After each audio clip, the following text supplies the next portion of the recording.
right, and we are sort of kind of live. What's going on around? Talk to me. How we doing out there? Hustle and motivate my guy. Pecan Fusion, what's up? Racer X Gundam, Eagles fan 76. Pecan Fusion, Death Mobile, what's going on? Getting ready for the show. Got a lot of snow in New York, New Jersey, Connecticut, Tri-State. We have woke up to another 5 to 7 inches of snow, so I'm not happy. Megatron, I see you got the eyeballs and the popcorn. I see you, brother. Heard you was raiding or whatever. I heard y'all was playing last night. You know what I'm saying? Squirrely, what up? Nobody's giving you a free copy of Mass Effect Trilogy, Squirrely, so stop. That's not happening. Go play the game.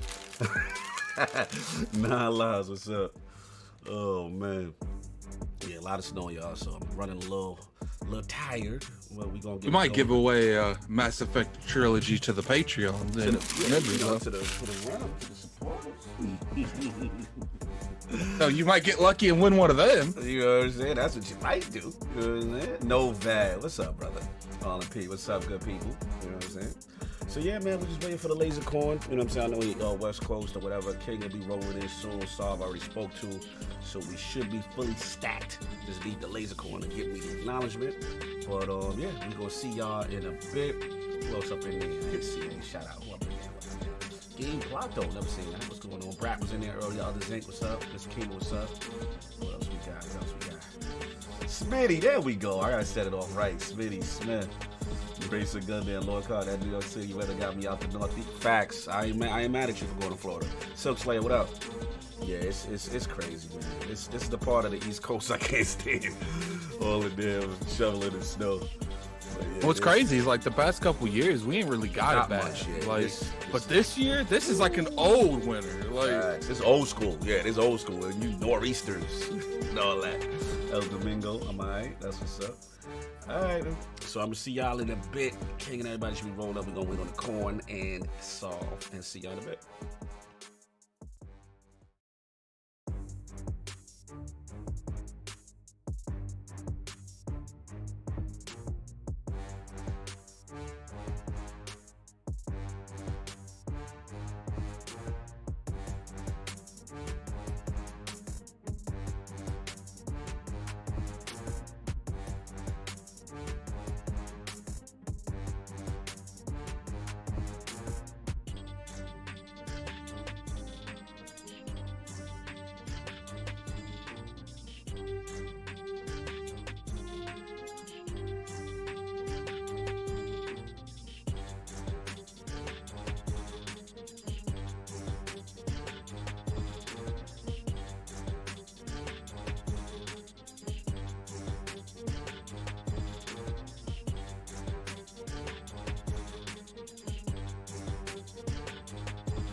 Hear ye, man. Welcome to the show. If you would not mind, go ahead and find yourself a spot, get comfortable, grab a snack, do all that good stuff that we need to do, and we're about to get started.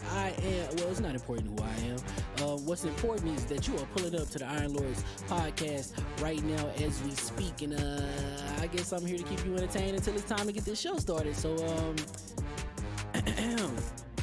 look. Y'all done messed up and turned me to an animal. And haters be swearing they real, but come to find out that they really mechanical. And yeah, I be eating these rappers, but that's all a part of me being a cannibal. And they say I'm better than money because you can bank on me being accountable. I know a million rappers that don't want to be on a song with me, that's understandable. I kill a beat and they want to compare me to Freddie and Jason. I'd rather be Hannibal. They be like, why use a video game? Just be original, y'all too dramatical. I know it's random, but I'm addicted to flipping the sample and making it flammable. This is that yoga, fire, flame. They think it's arson up in the apartment. They call it department and I get the blame. Still I be running, collecting them rings. You just a target when I'm in the range. I was the hardest to start regardless back when you was messaging people on AIM. Check my vocals, all on Twitter, but I'm anti-social. Love my city, but I'm still bi-coastal. Let's switch that up. What is you doing? What I want to do. Don't stop. Nah, that was dope. I'm Keep just that super going. Keep that going. Nah, go ahead. Look, I guess you could say that I'm very spoiled. For them to be your dogs, they ain't very loyal. But I ain't gonna hold you, I ain't here to boil you. You ain't gotta say it, I'm embarrassed for you. Always been a nerd, never been a loser. Making Voltron with a gang of cougars. And I'm going places, better tell a Uber. Cause it's pretty hard to sleep on Freddy Krueger. Let's do that again. Hear ye, man. Welcome to the show. If you would not mind, go ahead and find yourself a spot, get comfortable, grab a snack, do all that good stuff that we need to do, and we're about to get started. It's not important who I am. What's important is that you are pulling up to the Iron Lords podcast right now as we speak, and I guess I'm here to keep you entertained until it's time to get this show started. So, look. Y'all done messed up and turned me to an animal. And haters be swearing they real, but come to find out that they really mechanical. And yeah, I be eating these rappers, but that's all a part of me being a cannibal. And they say I'm better than money because you can bank on me being accountable. I know a million rappers that don't want to be on a song with me, that's understandable. I kill a beat and they want to compare me to Freddie and Jason. I'd rather be Hannibal. They be like, why use a video game? Just be original, y'all too dramatical. I know it's random, but I'm addicted to flipping the sample and making it flammable. This is that yoga, fire, flame. They think it's arson up in the apartment. They call it department and I get the blame. Still I be running, collecting them rings. You just a target when I'm in the range. I was the hardest to start regardless back when you was messaging people on AIM. Check my vocals, all on Twitter, but I'm anti-social. Love my city, but I'm still bi-coastal. Let's switch that up. What is you doing? What I want to do. Don't stop. Nah, that was dope. I'm just Keep super that going. Keep that going. Nah, go ahead. Look, I guess you could say that I'm very spoiled. For them to be your dogs, they ain't very loyal. But I ain't gonna hold you, I ain't here to boil you. You ain't gotta say it, I'm embarrassed for you. Always been a nerd, never been a loser. Making Voltron with a gang of cougars. And I'm going places, better tell a Uber. Cause it's pretty hard to sleep on Freddy Krueger. Let's do that again. Hear ye, man. Welcome to the show. If you would not mind, go ahead and find yourself a spot, get comfortable, grab a snack, do all that good stuff that we need to do, and we're about to get started. It's not important who I am. What's important is that you are pulling up to the Iron Lords podcast right now as we speak, and I guess I'm here to keep you entertained until it's time to get this show started. So, look. Y'all done messed up and turned me to an animal. And haters be swearing they real, but come to find out that they really mechanical. And yeah, I be eating these rappers, but that's all a part of me being a cannibal. And they say I'm better than money because you can bank on me being accountable. I know a million rappers that don't want to be on a song with me, that's understandable. I kill a beat and they want to compare me to Freddie and Jason. I'd rather be Hannibal. They be like, why use a video game? Just be original, y'all too dramatical. I know it's random, but I'm addicted to flipping the sample and making it flammable. This is that yoga, fire, flame. They think it's arson up in the apartment. They call it department and I get the blame. Still I be running, collecting them rings. You just a target when I'm in the range. I was the hardest to start regardless back when you was messaging people on AIM. Check my vocals, all on Twitter, but I'm anti-social. Love my city, but I'm still bi-coastal. Let's switch that up. What is you doing? What I want to do. Don't stop. Nah, that was dope. I'm Keep just that super going. Keep that going. Nah, go ahead. Look, I guess you could say that I'm very spoiled. For them to be your dogs, they ain't very loyal. But I ain't gonna hold you, I ain't here to boil you. You ain't gotta say it, I'm embarrassed for you. Always been a nerd, never been a loser. Making Voltron with a gang of cougars. And I'm going places, better tell a Uber. Cause it's pretty hard to sleep on Freddy Krueger. Let's do that again. Hear ye, man. Welcome to the show. If you would not mind, go ahead and find yourself a spot, get comfortable, grab a snack, do all that good stuff that we need to do, and we're about to get started. It's not important who I am. What's important is that you are pulling up to the Iron Lords podcast right now as we speak, and I guess I'm here to keep you entertained until it's time to get this show started. So look. Y'all done messed up and turned me to an animal. And haters be swearing they real, but come to find out that they really mechanical. And yeah, I be eating these rappers, but that's all a part of me being a cannibal. And they say I'm better than money because you can bank on me being accountable. I know a million rappers that don't want to be on a song with me, that's understandable. I kill a beat and they want to compare me to Freddie and Jason. I'd rather be Hannibal. They be like, why use a video game? Just be original, y'all too dramatical. I know it's random, but I am addicted to flipping the sample and making it flammable. This is that yoga, fire, flame. They think it's arson up in the apartment. They call it department and I get the blame. Still I be running, collecting them rings. You just a target when I'm in the range. I was the hardest to start regardless back when you was messaging people on AIM. Check my vocals, all on Twitter, but I'm anti-social. Love my city, but I'm still bi-coastal. Let's switch that up. What is you doing? What I wanna do Don't is- stop. Nah, that was dope. I'm just Keep that going. Keep that going. Nah, go ahead. Look, I guess you could say that I'm very spoiled. For them to be your dogs, they ain't very loyal. But I ain't gonna hold you, I ain't here to boil you. You ain't gotta say it, I'm embarrassed for you. Always been a nerd, never been a loser. Making Voltron with a gang of cougars. And I'm going places, better tell a Uber. Cause it's pretty hard to sleep on Freddy Krueger. Let's do that again. Hear ye, man. Welcome to the show. If you would not mind, go ahead and find yourself a spot, get comfortable, grab a snack, do all that good stuff that we need to do, and we're about to get started. It's not important who I am. What's important is that you are pulling up to the Iron Lords podcast right now as we speak, and I guess I'm here to keep you entertained until it's time to get this show started. So look. Y'all done messed up and turned me to an animal. And haters be swearing they real, but come to find out that they really mechanical. And yeah, I be eating these rappers, but that's all a part of me being a cannibal. And they say I'm better than money because you can bank on me being accountable. I know a million rappers that don't want to be on a song with me, that's understandable. I kill a beat and they want to compare me to Freddie and Jason. I'd rather be Hannibal. They be like, why use a video game? Just be original, y'all too dramatical. I know it's random, but I am addicted to flipping the sample and making it flammable. This is that yoga, fire, flame. They think it's arson up in the apartment. They call it department and I get the blame. Still I be running, collecting them rings. You just a target when I'm in the range. I was the hardest to start regardless back when you was messaging people on AIM. Check my vocals, all on Twitter, but I'm anti-social. Love my city, but I'm still bi-coastal. Let's switch that up. What is you doing? What I wanna do Don't is- stop. Nah, that was dope. I'm just Keep super that going. Keep that going. Nah, go ahead. Look, I guess you could say that I'm very spoiled. For them to be your dogs, they ain't very loyal. But I ain't gonna hold you, I ain't here to boil you. You ain't gotta say it, I'm embarrassed for you. Always been a nerd, never been a loser. Making Voltron with a gang of cougars. And I'm going places, better tell a Uber. Cause it's pretty hard to sleep on Freddy Krueger. Let's do that again. Hear ye, man. Welcome to the show. If you would not mind, go ahead and find yourself a spot, get comfortable, grab a snack, do all that good stuff that we need to do, and we're about to get started. It's not important who I am. What's important is that you are pulling up to the Iron Lords podcast right now as we speak, and I guess I'm here to keep you entertained until it's time to get this show started. So look. Y'all done messed up and turned me to an animal. And haters be swearing they real, but come to find out that they really mechanical. And yeah, I be eating these rappers, but that's all a part of me being a cannibal.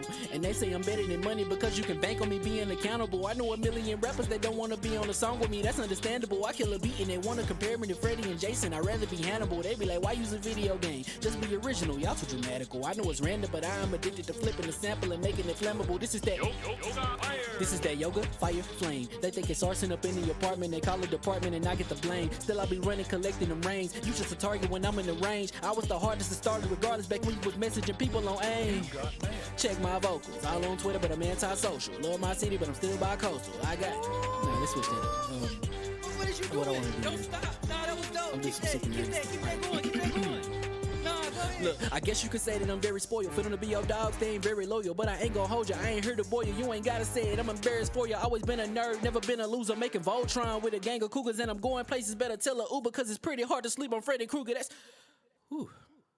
Let's do that again. Hear ye, man. Welcome to the show. If you would not mind, go ahead and find yourself a spot, get comfortable, grab a snack, do all that good stuff that we need to do, and we're about to get started. It's not important who I am. What's important is that you are pulling up to the Iron Lords podcast right now as we speak, and I guess I'm here to keep you entertained until it's time to get this show started. So look.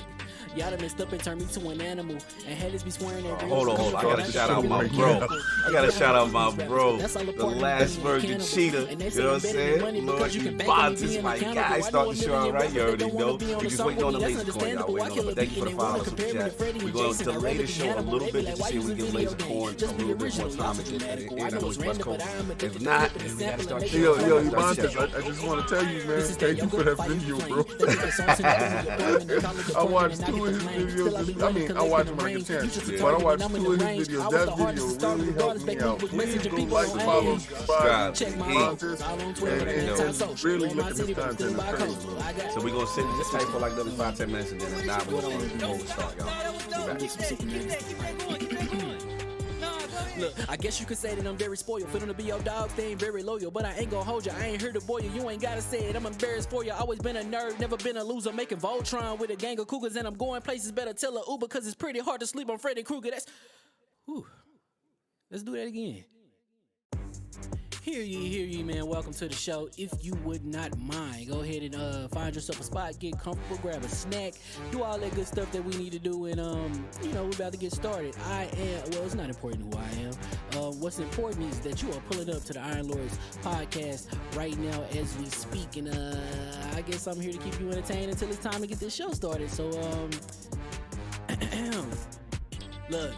Y'all done messed up and turned me to an animal, and haters be swearing they real, but come to find out that they really mechanical. And yeah, I be eating these rappers, but that's all a part of me being a cannibal. And they say I'm better than money because you can bank on me being accountable. I know a million rappers that don't want to be on a song with me, that's understandable. I kill a beat and they want to compare me to Freddie and Jason. I'd rather be Hannibal. They be like, why use a video game? Just be original, y'all too dramatical. I know it's random, but I am addicted to flipping the sample and making it flammable. This is that yoga, fire, flame. They think it's arson up in the apartment, they call it department and I get the blame. Still I be running, collecting them rings. You just a target when I'm in the range. I was the hardest to start regardless back when you was messaging people on AIM.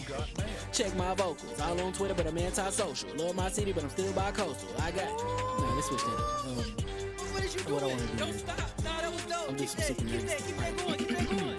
Nah, go ahead. Look, I guess you could say that I'm very spoiled. Fit on to be your dog, they ain't very loyal. But I ain't gonna hold you, I ain't here to boil you. You ain't gotta say it, I'm embarrassed for you. Always been a nerd, never been a loser. Making Voltron with a gang of cougars, and I'm going places. Better tell a Uber, cause it's pretty hard to sleep on Freddy Krueger. Let's do that again. Hear ye, man. Welcome to the show. If you would not mind, go ahead and find yourself a spot, get comfortable, grab a snack, do all that good stuff that we need to do, and we're about to get started. It's not important who I am. What's important is that you are pulling up to the Iron Lords podcast right now as we speak, and I guess I'm here to keep you entertained until it's time to get this show started. So look. Y'all done messed up and turned me to an animal, and haters be swearing they real, but come to find out that they really mechanical. And yeah, I be eating these rappers, but that's all a part of me being a cannibal. And they say I'm better than money because you can bank on me being accountable. I know a million rappers that don't want to be on a song with me, that's understandable. I kill a beat and they want to compare me to Freddie and Jason. I'd rather be Hannibal. They be like, why use a video game? Just be original, y'all too dramatical. I know it's random, but I am addicted to flipping the sample and making it flammable. This is that yoga, fire, flame. They think it's arson up in the apartment, they call it department and I get the blame. Still I be running, collecting them rings. You just a target when I'm in the range. I was the hardest to start regardless back when you was messaging people on AIM. Check my vocals, all on Twitter, but I'm anti-social. Love my city, but I'm still bi-coastal. Let's switch that up. What is you doing? What I wanna do. Don't stop. Nah, that was dope. I'm just Keep that going. Keep that going. Nah, go ahead. Look, I guess you could say that I'm very spoiled. Fit on to be your dog, they ain't very loyal. But I ain't gonna hold you, I ain't here to boil you. You ain't gotta say it, I'm embarrassed for you. Always been a nerd, never been a loser. Making Voltron with a gang of cougars, and I'm going places. Better tell a Uber, cause it's pretty hard to sleep on Freddy Krueger. Let's do that again. Hear ye, man. Welcome to the show. If you would not mind, go ahead and find yourself a spot, get comfortable, grab a snack, do all that good stuff that we need to do, and we're about to get started. It's not important who I am. What's important is that you are pulling up to the Iron Lords podcast right now as we speak, and I guess I'm here to keep you entertained until it's time to get this show started. So look. Y'all done messed up and turned me to an animal. And haters be swearing they real, but come to find out that they really mechanical. And yeah, I be eating these rappers, but that's all a part of me being a cannibal. And they say I'm better than money because you can bank on me being accountable. I know a million rappers that don't want to be on a song with me, that's understandable. I kill a beat and they want to compare me to Freddie and Jason. I'd rather be Hannibal. They be like, why use a video game? Just be original, y'all too dramatical. I know it's random, but I am addicted to flipping the sample and making it flammable. This is that yoga, fire, flame. They think it's arson up in the apartment, they call it department and I get the blame. Still I be running, collecting them rains. You just a target when I'm in the range. I was the hardest to start regardless back when you was messaging people on AIM. Check my vocals, all on Twitter, but I'm anti-social. Love my city, but I'm still bi-coastal. I got let's switch that up. What is you doing? What I wanna do? Don't stop. Nah, that was dope. I'm Keep that going. Keep that going. Nah, go ahead. Look, I guess you could say that I'm very spoiled. For them to be your dogs, they ain't very loyal, but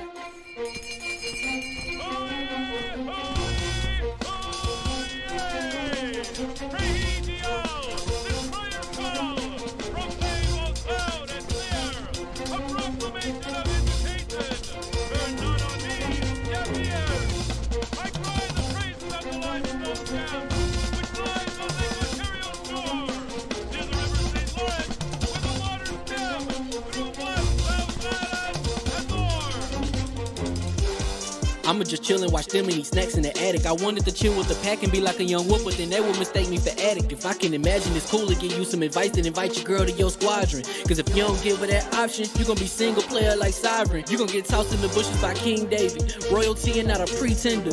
Detrimental to an elemental, what's an avatar to a knee bender? I gotta be me though.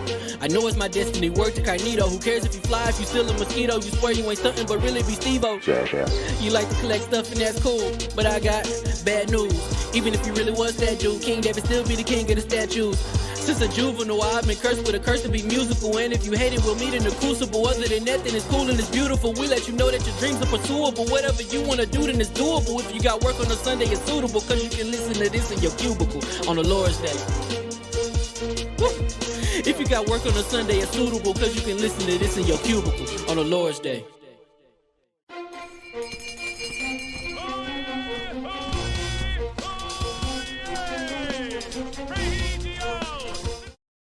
Gotta do that. What is that about? And this is why. And we are live. Hear ye. Welcome to the Iron Lords podcast and the Lords of Gaming.net, episode number 195. And it's another glorious Sunday. We're back at the round table on the Lord's Day. I'm very excited about our special guest, and we've got Mass Effect Legendary Edition. Microsoft acquiring Sega and Konami, and Stadia shutting down studios to discuss, so we gonna get right into it. I want to introduce a Lord whose creative and diverse mix of gaming content combined with his trademark humor always results in pure entertainment for the gaming community. Introducing the creator and host of the Lasercorn YouTube and Lasercorn Show Twitch channels, the Lord of Mods and Classic Connect Games, and husband to one of the coolest gaming families in the realm. Live from LA and making his debut into the realm of the Lords, my man, Lord Lasercorn. How we doing, sir? Good. How are you? Thank you so much for having me. How's it going? Doing good, brother. Glad you're here, man. Like I said, I'm glad we worked out the logistics, man. So cool. You need to take some of this snow that we have on the East Coast over to you in the West Coast. I would love to. My son loves snow, and he hasn't gotten to see any in a while, thanks to the pandemic. Because we usually fly back to Ohio for the winter. So, okay. Unfortunately, not happening. Not happening this time. You don't want no parts of that this time. Who the hell chases snow? I'm I'm so fed up with this snow. No, up, I was in high school, I was a snowboard instructor in the winter. Oh So I my would God! So yeah, you, so I like the snow. you see, you're one of those people. You're one of those people that you walk outside and they're playing in the snow, and they're throwing snowballs. I'm that grumpy dude. Like, don't you throw that snowball? Exactly. You get mad, we won't fight.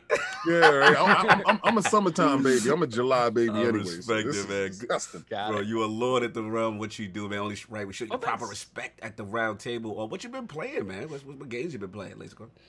I'm playing a lot of Magic: The Gathering Arena right now. I'm also playing the new Spider-Man. Unfortunately, I don't have a PS5 yet, so I'm playing it on PS4. But I'm playing the Miles Morales Spider-Man. Nice. I'm playing You're not a little bit missing anything. Don't worry about it. Oh my! Don't What'd you say? influence. I mean, yo, definitely.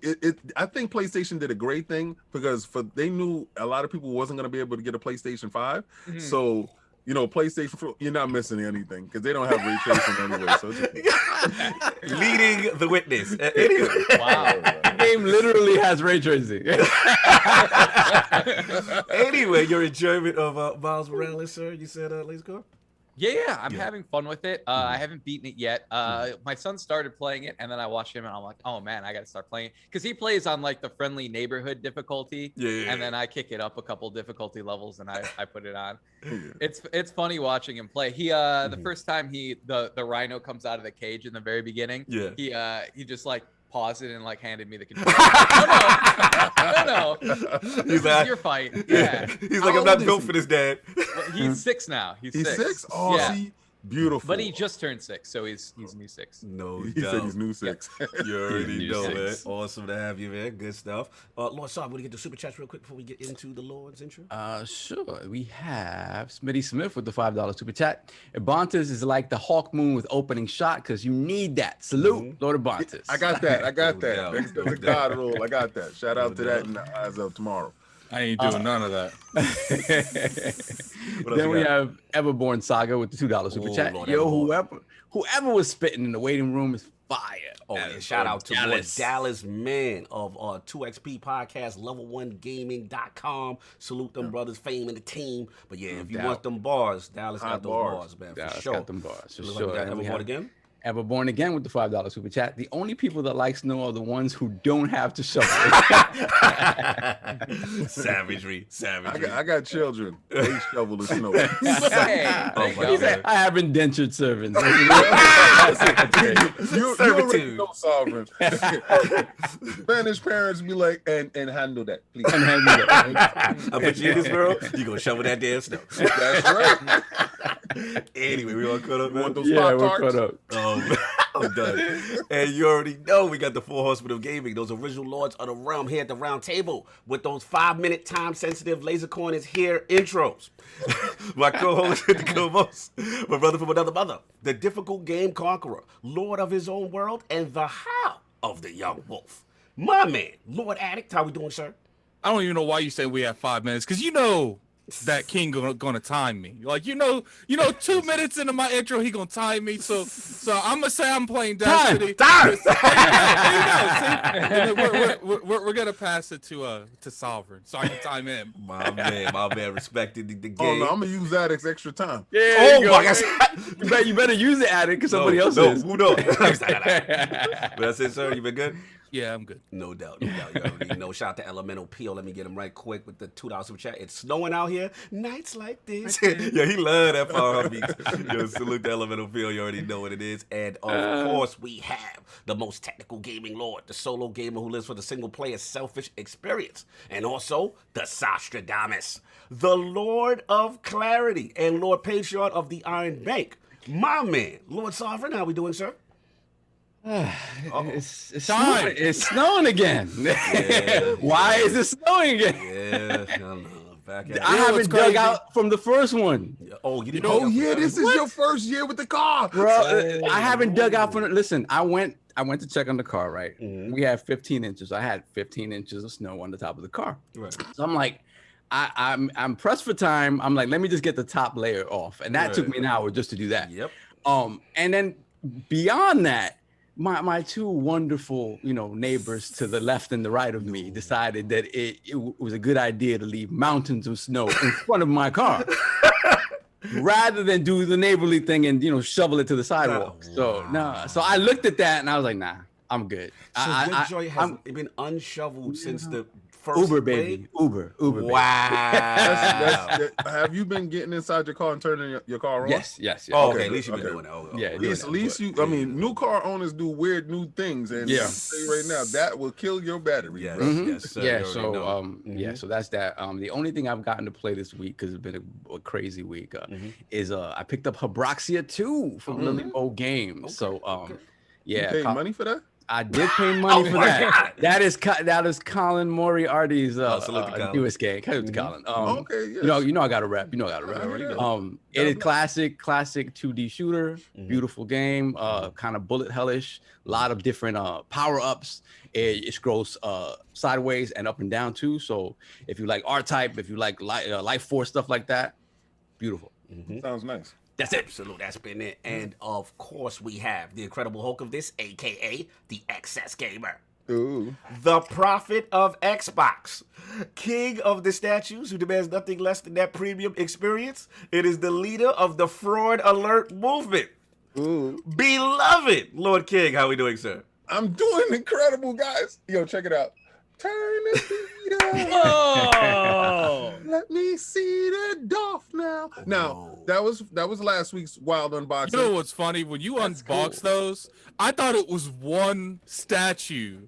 And you just switching the sides off. And at the end, I see there's like 8 statues. Obviously, I'm exaggerating. But I was like, no, actually, that wasn't the same statue. Yo, that day, actually, it was 8. That was my mega unboxing day. It was a big day. But yesterday, I got the holy grail of that Hulk Buster. This is what $6,000 look like in your face. And it's absolutely, totally everything I wanted it to be. It's utterly amazing. Check out Dolph Castle X, where I'm live on Fridays at 9 p.m. and my live unboxing. See that what King's failing to tell you, that big box in the back on the floor, he got a statue of himself made, and that's where that is. XM Studios, King David. XM Studios presents. Y'all are out of control. But it's literally a statue of him like biting an Xbox controller. You just gave him an idea. You gave him fuel. I might get that commission. Oh my god! I might get that commission. I got to have my my Xbox shawl on. Listen, guys, thank you for showing up. I do appreciate everybody who came down, showed up, and was showing support. Smitty Smith is crazy. That is my dude. What I've been playing this week, I want to get to this really quickly. I finished The Medium. Oh, yes. Love the game. But the ending to me. I really, because it's left in a manner that I didn't feel, satiated me. Okay. But then there was something else because somebody told me stick around and watch the end. I heard something about sticking around, cutscene like a post credit almost. Yeah, so I saw it and I was like, man, it gives it hope. Okay. It might have some legs on it for something else. But I wanted the definitive ending because of the atrocities that was committed inside the game. I wanted a definitive ending, and that ending wasn't definitive to me. It might be definitive if they do a special edition to address it, like Mass Effects did. But I hope they do, and I can answer that for you. They're not doing that. Well, they already. This is the thing about Bluebird that I wish they sort of reined back in, is that they're already on to the next one.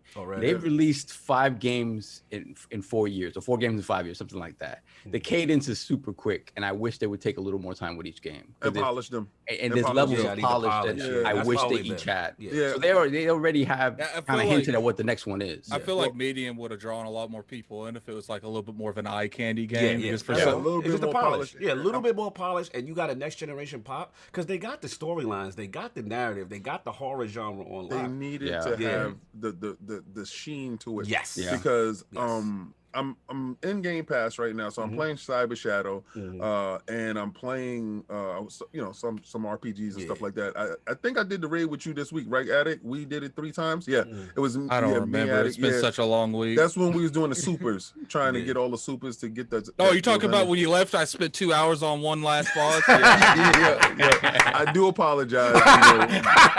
I do apologize for stranding you, for abandoning you. He's learning because I try to train people up at the last boss to make it less hectic. So I do call outs. Yeah. All right. So anyway, but I got back to Control, guys. Right. And just like Sovereign said, I got to give Sovereign his credit. I got to bend the knee. When you get that levitate power, the game opens up in a different way. The narrative starts to turn a little bit different. When you start talking to the brother and stuff like that, the game starts to turn in a different way. But then that's when the true eye candy of the game starts to show up, because there's different things that does happen. And all I can do is sitting there saying, damn, I really wish Bloober Team had a little bit more polished, because Control looks like, and a lot of it's probably to do with finances too. Like I would say someone like Remedy Games has way more. Because didn't Sony back that game? I don't know. Yeah, because Sony had the promotion. They had the promotion for the game. For Control? The publishing? It was 505 anyway, time. Okay, they had the marketing with it. Okay, regardless of what they had the marketing. Anyway, the game is starting to breathe a little bit more life in it, so I'm almost finished with the game. But that's what I've been playing, and I think y'all guys was a little bit onto something. It's still in certain areas for me, but it's a lot more polished, and that's what I wanted from. And you're not playing the Ultimate Edition, right? Because unfortunately, I'm not giving them any money. Yeah, Xbox owners aren't getting that freebie that PlayStation owners are getting. No. That's ultimately fine, because I never purchased the game to begin with. So if they paid X amount of dollars and PlayStation decided, oh, here's something free, I paid $0. So I'm having the same. Shout out to Game Pass. Shout out to Game Pass. He's like, I don't need that extra experience. I didn't earn that. I didn't earn that. God bless for the shiny rocks that you got. You got shiny rocks. God bless. I'm done. Anyway, so get the super chats and then we all move on to. We have Gaming Forte with the $5 super chat. I give up. I'll never get this rocket launcher. Congratulations, Cognito. You're more patient than me. Hope it takes you to the moon. We're gonna talk about it. Hey, Forte.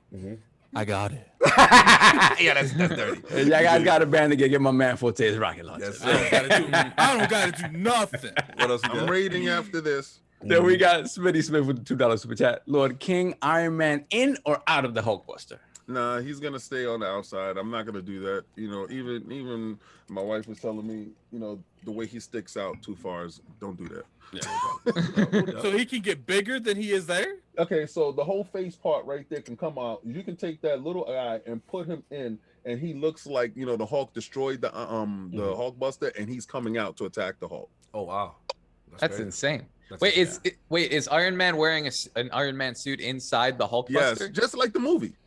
So wow. In the movie, remember he was flying in the air. Age of Ultron, right, yeah. And he called the suit on top of him, and he threw him in the suit. And then when the suit was off of him, he was able to climb out. So.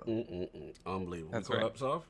All right, we got one more. We have the Liz22 with the $5 super chat. Happy Super Bowl Sunday, Lords. Getting ready to watch my guy Tom Brady win number 7. And Cog, you're welcome. All love my guy. You already know. Salute, bro. Salute to Liz. Shout out to Tom Brady, the GOAT. I got to give Liz some love in a minute. So we all caught up, sir? Yes, sir. All right, and of course we have the gaming ninja himself, the Shinobi, aka Cog of Tomorrow, who got the rocket launcher from the Deep Stone Quick Raid. Why couldn't we in a couple more weeks of being able to tease this? Nah, I was getting tired of y'all, man. Wait. Last week we was in our bag teasing him. Y'all was. I was annoyed. Yeah, salute, man. Man, it was a shout out to the Liz who's up in there. He was part of the team that helped me push me over the finish line. Shout out to the team. I was upset because I saw that in the chat that y'all was gonna do a raid, and I was 45 minutes late. They was like, "We need one more," and I was like, "I'm here." I saw your message late. I'm like, "Oh man." This is the only time that I leave my notifications on, and y'all see me online, and all you had to do was say, "Just come on, King."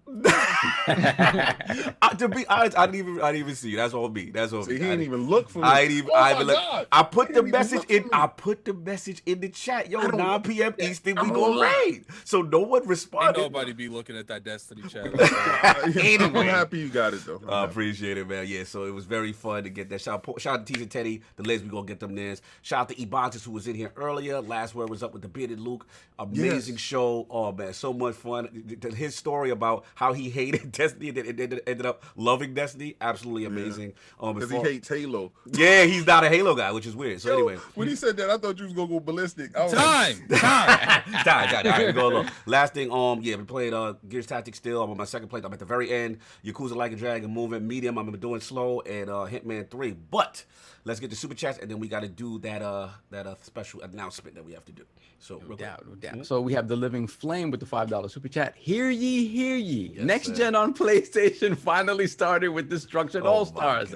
67 meta, and you gotta pay for more story. P.S. Stealing this gen. Oh my God, messy. They thought they was on one. Nah, you gotta let that rock. They thought they was gonna get one. Then we got Gaming Times Patrick with the $5 super chat.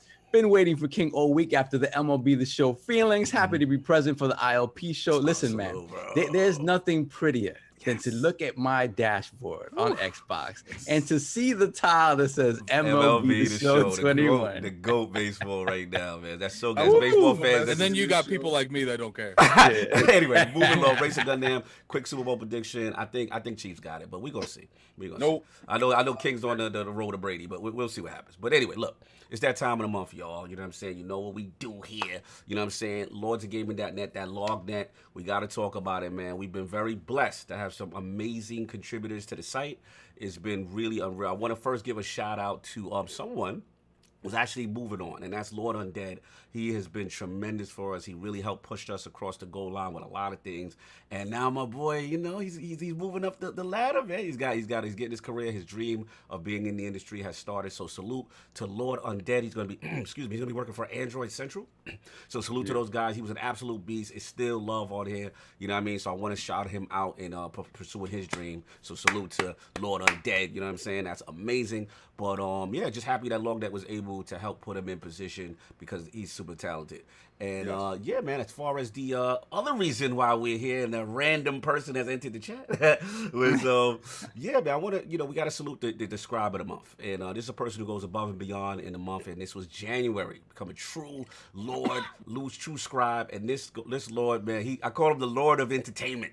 You know what I'm saying? Box office and pop culture. He's been killing it with the WandaVision. He's been killing it with the Godzilla King Kong article. I'm learning so much through his entertainment pieces. So again, also hitting up gaming news. So again, proudly present the winner of LOGNET Scribe of the Month for January, my man, Lord David Urion. What's going on, brother? Congratulations. Appreciate it. Yes. Thank you. We need a quick speech, brother. Come on, we need a speech. Get everything you got, come on the site and just basically do whatever I really want to do and write whatever I feel, and it's great. Your background what are those in the background, sir? Yeah, your background makes me want to go play Ghost of Tsushima. Yeah, I want to play like Mortal Kombat. That reminds me of Big Trouble in Little China. Yeah. What's that, bro? He said, I got to show you skin. All right, talk so we can put the camera on. Oh, yes. Because it is Big Trouble in China. Yes. Nice. Big Trouble in China. Yes. Salute. How do you see it? You already know. So, much love, brother. Again. Respect for collecting. Yeah. For having the site. Anytime.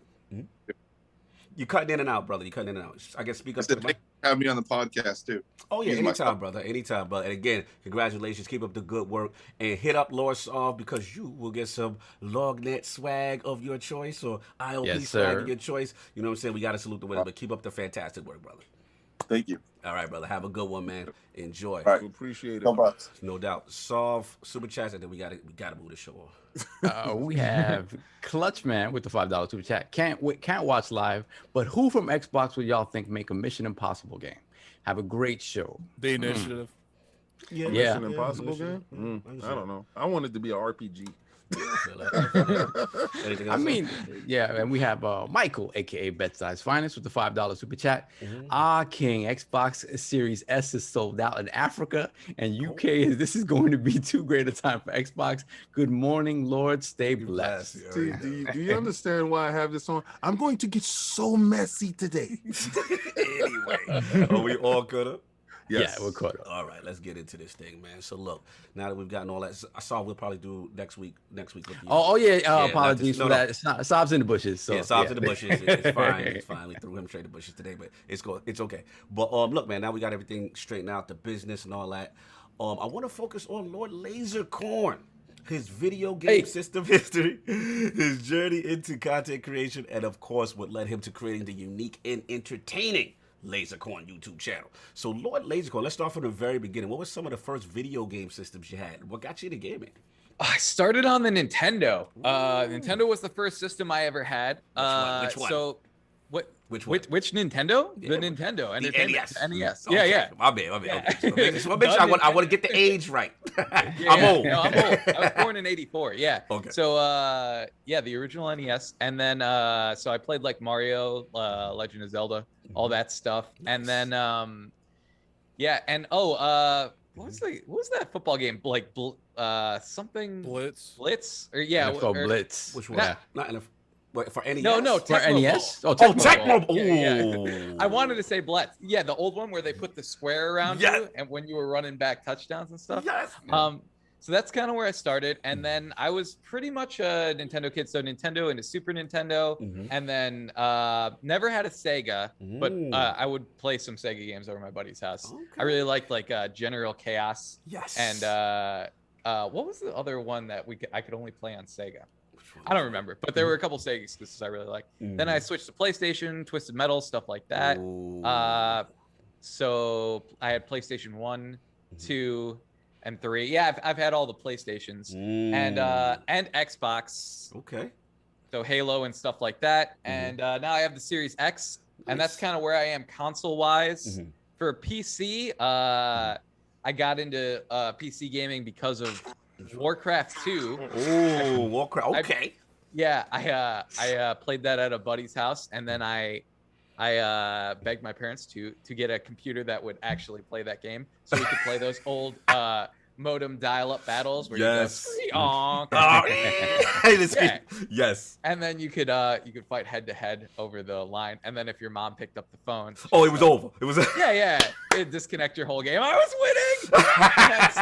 I had sappers at their town hall. And then so the Warcraft series, I loved Warcraft 2, 3, and then StarCraft 2. Nice. And then that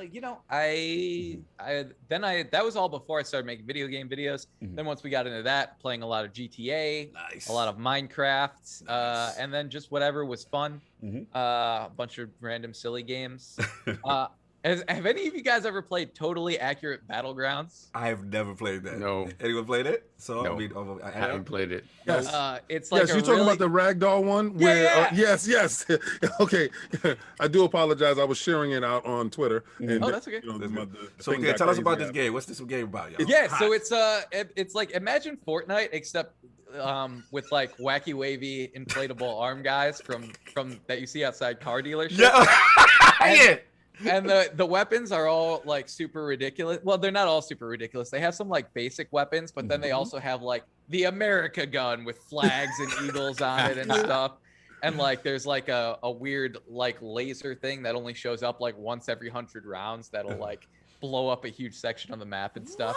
One time I joined in, and I don't know if they still do this. I kind of played this a little bit back in their heyday, but they're putting more effort into the game now that they're done with whatever they were working on. But at one point, I joined into a game and it was just all lightsabers. It's like every weapon in the game was lightsabers. So it's just people running around slashing that. So I love that game. I need to play it more. Fortnite, I'm starting to get into. I started to get into after the Marvel characters. The marketing for that was tremendous. And I mean, for a long time, I didn't want to play Fortnite. I'm like, this game's not for me. But then I'm like, oh, you can kill Iron Man and steal his powers. I'm like, oh, okay, maybe I'll try Fortnite. Hey, that makes the call outs easy. Hey, Iron Man on the hill. Yeah, it's Iron Man. Shoot Iron Man. He's using the jetpack. But then, and I play a lot of Minecraft right now because my son's really into Minecraft. So I have to keep him alive, and you know, he panics when creepers show up or skeleton warriors and stuff. So trying to keep him alive in Minecraft. It's work. It's a job. It's a job now. Yeah. I wanted to back you up one second because you had this amazing, console history. Obviously, Nintendo for the most part. Then you transitioned to PlayStation. In between that, were there any other systems that may have come up, maybe in the 16-bit era, like the Turbo Graphics, or maybe like, some people had the 3DO, like those off beats that weren't the main at the time, but like they were kind of offshoots. Did anything cross your path? When are you gonna realize that you guys are the minority? Oh my god! Yeah, I didn't play those. What were explain to me about these systems, because I completely missed these. Yeah, well, pretty much like, so you started with Don't NES. feel bad. Most people miss these. No, it's fun. It's fun. Like, so pretty much NES, obviously you had the Genesis, the Sega Master System, all that stuff. But generally around the 16-bit era, that's when NEC's TurboGrafx 16 kind of came into play. Then the 32-bit era, there was kind of like the 3DO and other little CD-based full motion video systems. And then obviously 64-bit, we had which could N64 and all that. But also we had the Atari Jaguar. Basically the systems that did not win the generation. What I'm saying? It's kind of what I'm referencing. And for example, another one, a big one that we usually hear sometimes is the Sega Dreamcast. A lot of people had the Dreamcast or the Saturn, during the 32-bit era as well. So I just wanted to know if you were aware of it, or you just were kind of stuck in the Nintendo ecosystem. I was aware of the Dreamcast, yes. Okay. But I didn't have any friends that really had it, and I think I probably looked at it when I was trying to decide what console, because my parents are like, you can have one, so I probably looked at it when I was trying to decide what console I wanted, and then I went with something else. Gotcha. But PlayStation. PlayStation. Yeah, I got to play Twisted Metal. Nice. But so I've heard of that one. I don't think I've ever heard of TurboGrafx. Wow. Who makes TurboGrafx? I like this. That was NEC that made TurboGrafx. Yeah. But that was like really niche. Like if you went inside a electronic boutique or one of those game stores like that, it wasn't in the forefront, So trust me, I understand why you didn't hear. That's something you had to ask the owner. Hey, you got a TurboGrafx? Yeah, exactly. Savage.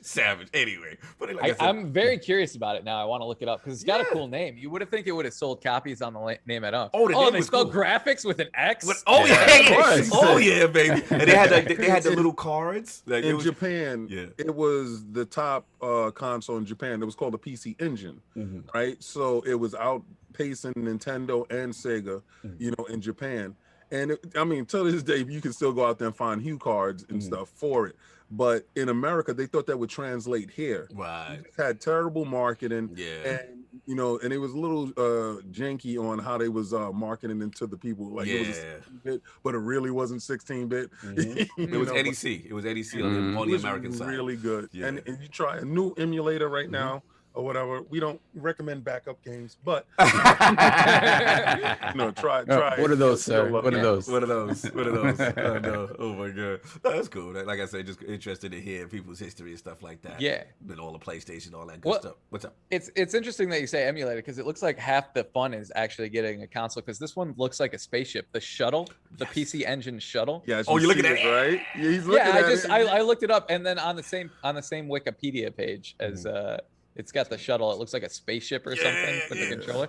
What are the? I want to get one of these. Dude, it's worth it, because like I know you like to play a lot of cooler or older content sometimes, but what's cool about Turbo, they were the first kind of to introduce the what's thing called the multi-tap, where it's basically the 4-player, the 5-player local co-op experience. So you had that was the first, like they had the peripheral, they were the first, because Nintendo revolutionized it by putting it in the console with the 64, and you had all 4 ports. But actually NEC was the first. They had an adapter that went into the single port that supported 4 other additional controllers, and it was kind of cool. You could play 4-player games on the Super Nintendo too. We used to play Bomberman. Bomberman.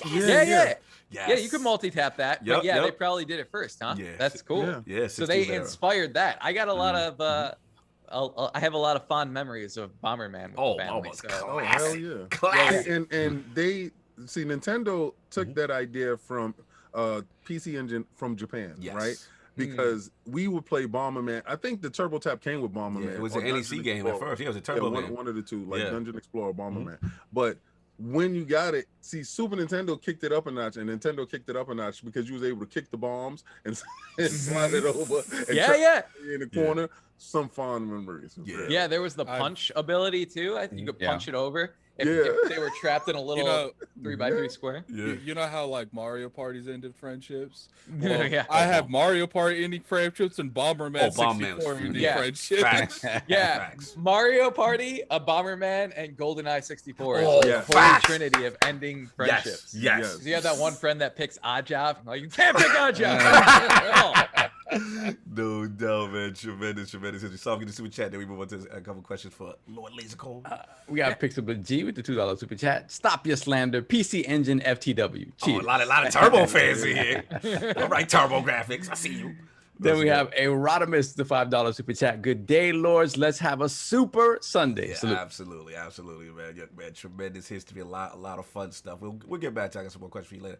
But I want to get into your own personal journey as a content creator. Like, what just kind of inspired you? Like, how did that start? You know what I'm saying? As far as you getting into content creation.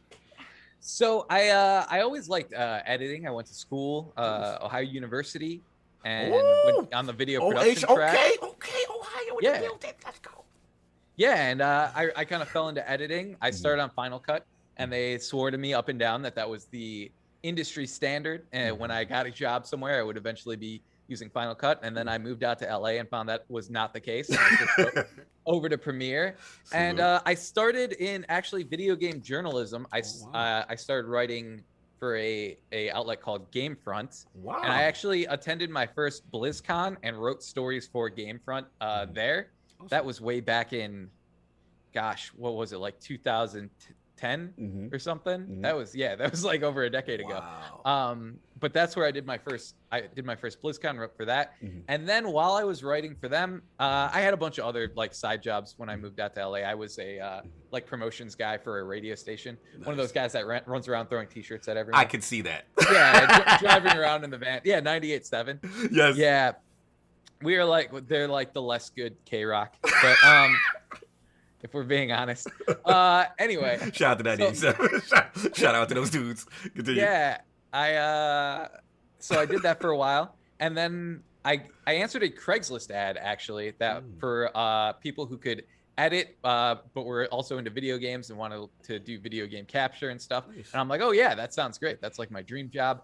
I started working for a channel called Mahalo. Okay. They were very poorly run. Their CEO there started spamming videos, and they got punished in the algorithm for it. He's like, you started off like each editor had to put out like 3 videos a week. Then it's like 5 videos a week. Then it's like 3 videos a day, and they got caught for spamming. Yeah, and so obviously the quality of the videos went down, and they got caught for spamming, and they laid off everyone pretty much. The channel's pretty much dead now. It was very poorly run. But for a while there, they were doing very well, and they could, they paid salaries.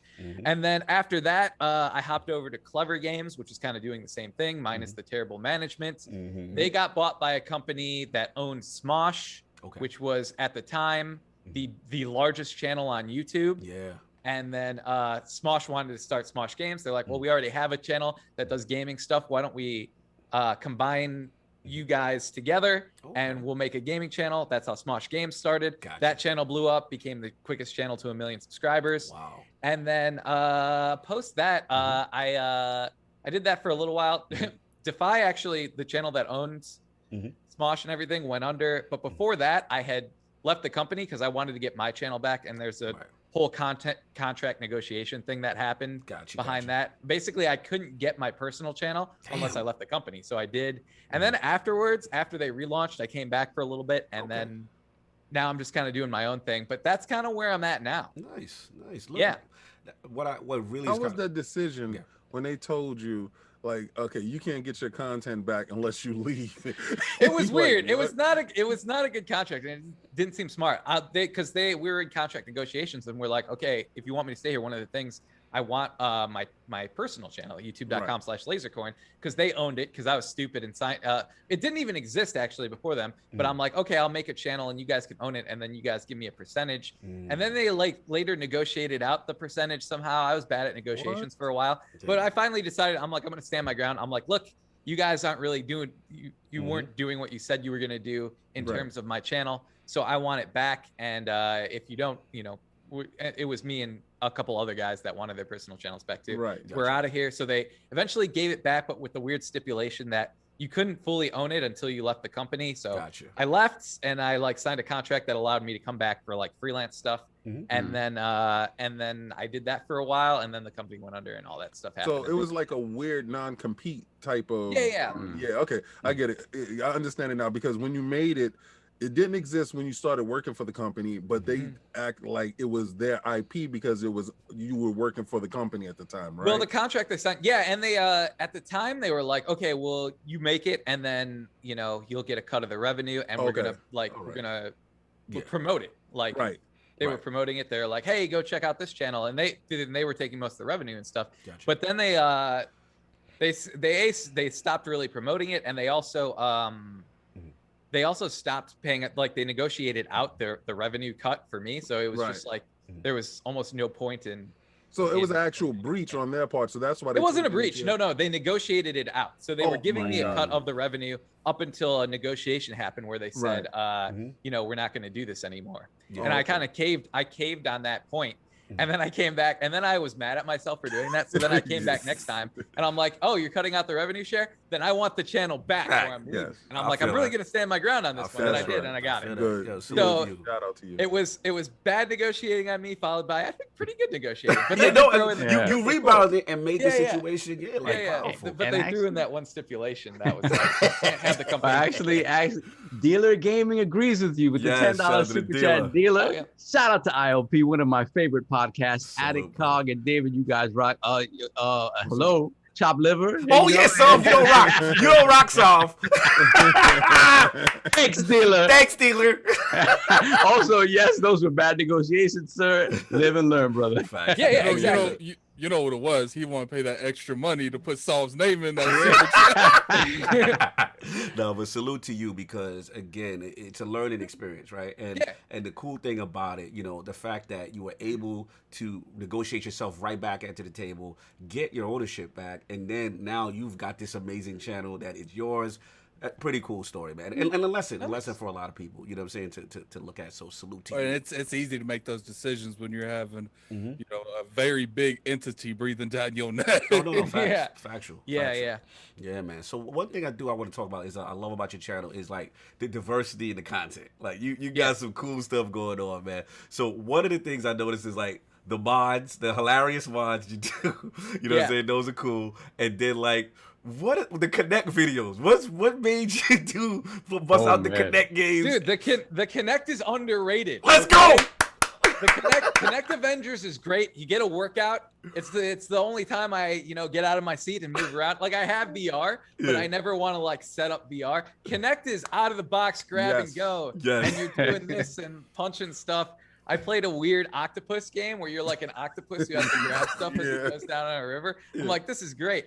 And if you have kids, it gets your kids moving around. It stops them from being couch potatoes. Yes. And then, I really love that Avengers game because like some of the, if you watch that video, some of the fighting is actually pretty cool. Yeah, it's pretty good. Yeah. They're like knocking people up in the air. Thor's calling down lightning on them. I'm like, this is great. I'm not doing any of that stuff. I'm doing like this. Thor the whole game. On screen, I'm a legend. And, so I don't know. I think it's fun, and it has some underrated capabilities. The Kinect, it has Xbox Record that, which I've been using. Yeah, like I said, I've been playing games with my son, and I recorded his and I our very first Fortnite duos win. We won. Okay. We had the Kinect set up, and it was easy. I'm like, oh, that was our very first win. It's a moment in history, and I'm like, Xbox, record that, and Kinect was like, yes, sir. And I posted it to Twitter. So I'm a little disappointed the Series X doesn't have. You was on the picket line. Yeah. No, I'm with you. I still have my Connect now. I looked at this dead relic on top of the shelf. But I don't. I sold that nonsense. They wouldn't even take mine. I got the adapter. No, they wouldn't take it. Yeah, they were like, nah. They were like, no, sir, you're stuck. No. Trust me, they didn't take my PlayStation VR. But my children still play Dance Dance upstairs with it. And it is I don't care what anybody say. I thought the Kinect was revolutionary. When that whole campaign came out, it's spying on you. It's taking your information. They're watching you when you sleep. I'm like, stop that. It's actually really good. Is that what killed it? Yes. Because it was at a time when people didn't want to be seen or heard. Yeah, they was worried about Big Brother. Be seen or heard. Whoa, yeah, but they're busy saying Alexa this and Alexa that. What's funny is people said that, but they're walking around with a phone with a camera. Yeah, and all that. Yeah. But what it was, I agree with you, King. It was like a bad combination of everything at one time. So people weren't ready for the only digital age at that time. Yeah, it's funny, we're all digital now. They wasn't ready for the camera. You know what I'm saying? So Microsoft was doing things that were actually becoming mainstream now, but at the time, I guess people just wasn't ready for it, and the messaging wasn't the greatest. You know what I love the Kinect about the most, and I'm glad you brought that up. That Kinect Fitness. They had a whole fitness. They had the P90X for Xbox And remember, One. I just paid money for that P90X. I didn't even use it. The EA Fitness was good Xbox too. One. Yep. And it was so much fun because it got you up, like you said, get you up and get you moving, get you sweating, do your push-ups, and it knew when you were cheating. Yes. The Kinect 2, it knew when you were cheating. It just proves that you could have an amazing ideal, an amazing product, but if you show that in the wrong way and have bad communication, you might as well throw that straight in the garbage. It's sad because when I watch Lord Lasercorn's videos, I remember doing that stuff. I remember playing those games. I remember playing, the UFC game, and they had all these little goofy games, but some of them were actually really well done. Connect Sports, Connect Adventures, all that kind of stuff. And it's a shame that it didn't. Well, 360 it blew. Yeah, but it's a shame that the success didn't continue with the Xbox One, with the advanced version of it. It's because they made you have it. That's what happened. It increased that price by 100. No one wanted to pay that 100 for a camera they didn't want. It was really that Star Wars game that tanked it. It was like the ET of Connect. But I remember when they made that Fable Adventures game. For the I forgot about that. I was like, I want a Fable game, not a Fable Adventures game. Facts. Yeah, man. Look. It's a tremendous history, man. Another question I got for Lord Lasercorn is another thing cool that you do is you got the Dungeons&Dragons little podcast going on, and then that's a big thing right now. Yeah, and then you also do the card games, man. Just like pick your poison, fun stuff. Like I love that. Like how did that kind of take place? The board gaming stuff, and the card stuff.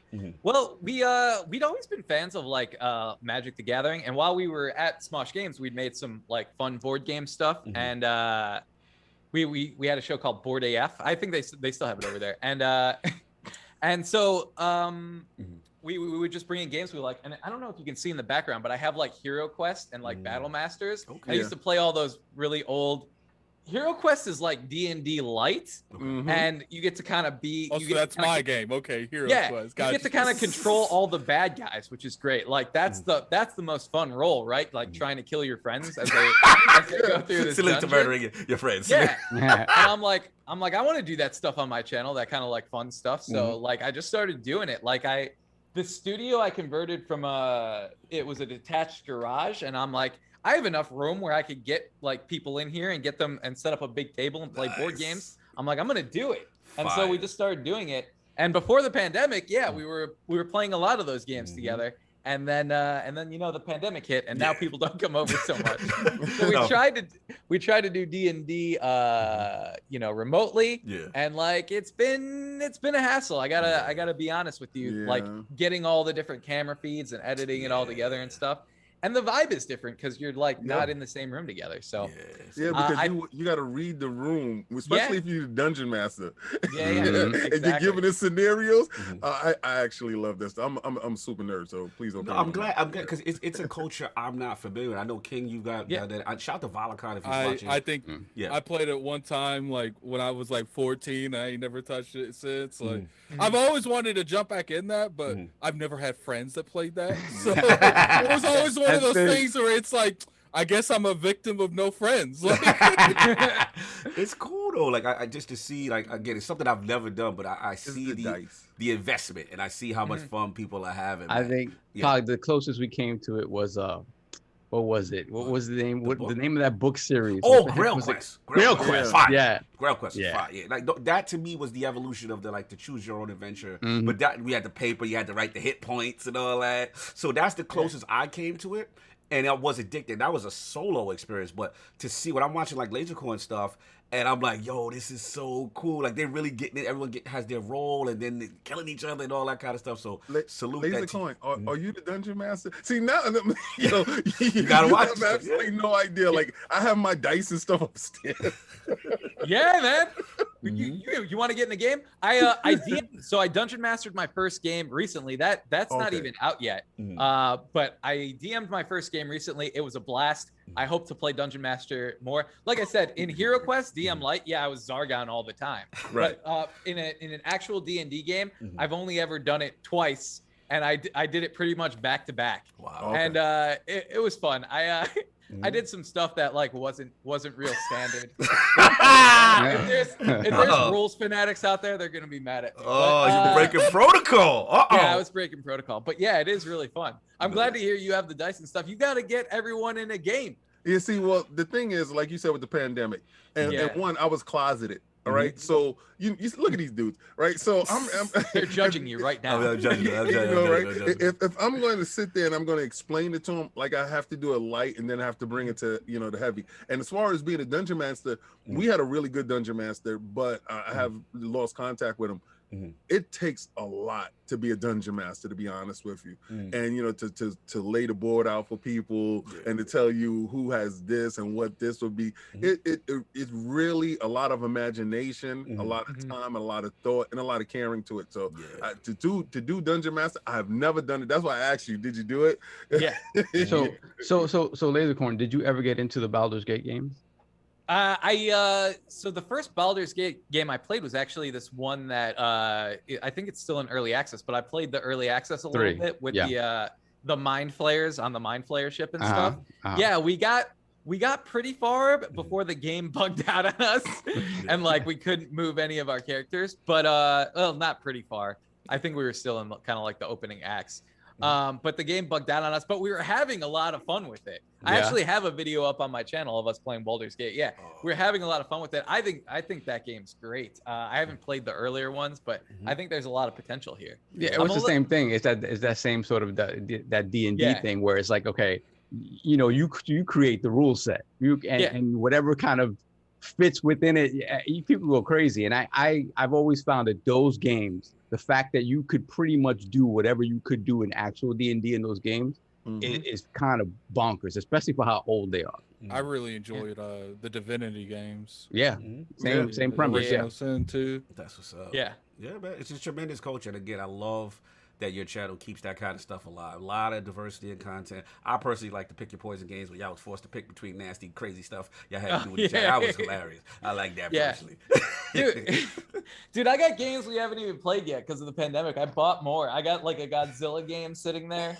Okay. I got a game called Snollygoster, which is a weird. I found it on Kickstarter. It's like a betrayal game. Well, like people, it's a bunch of people. It's kind of like Among Us, and I bought it before Among Us came out. But it's like each person on the ship. It's space themed, and there's like people that benefit by other people dying.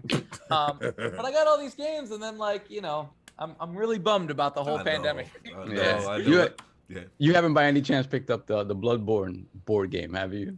No, I didn't know they had a board game. Oh yeah, it's like I think it requires like a small building to own. Like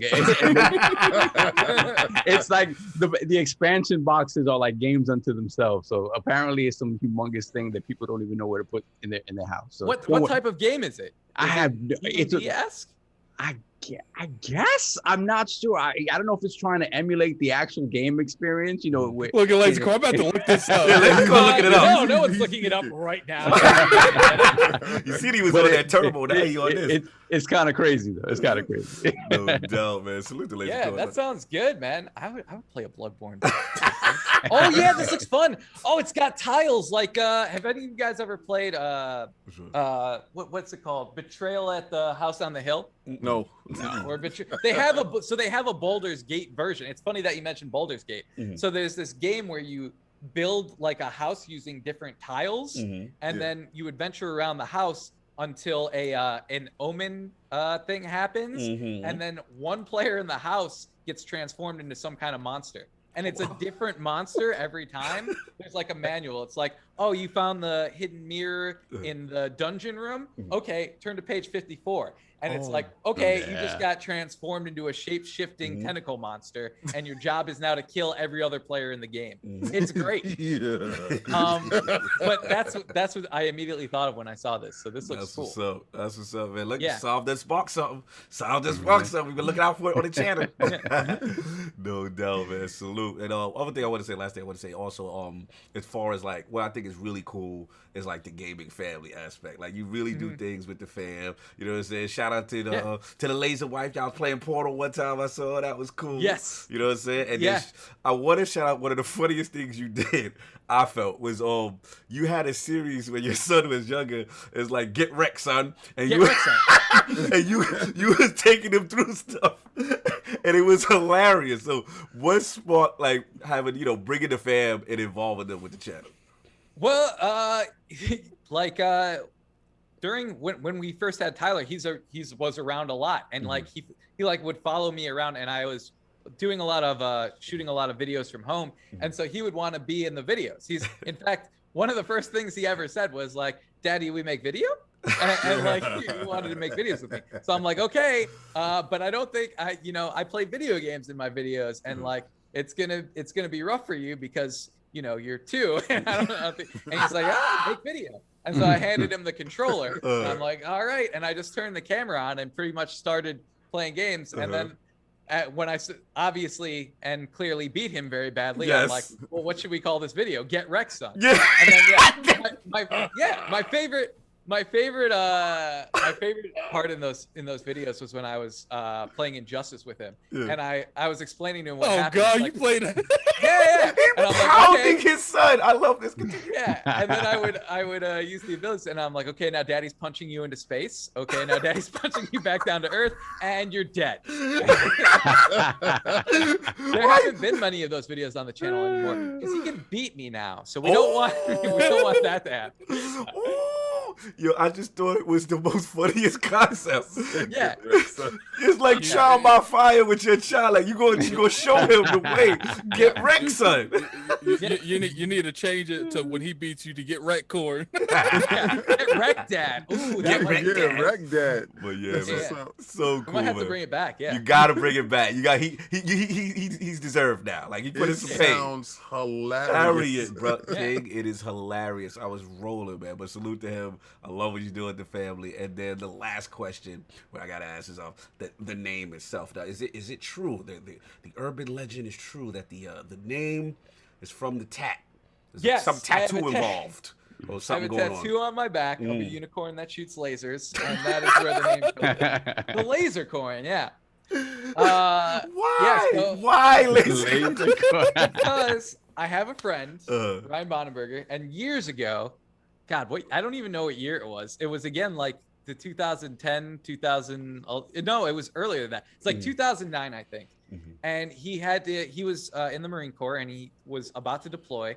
And he's like, I'm like, yo, what do you want to do this weekend? You got to leave next weekend. Anything you want. He's like, I want to get tattoos, crazy tattoos.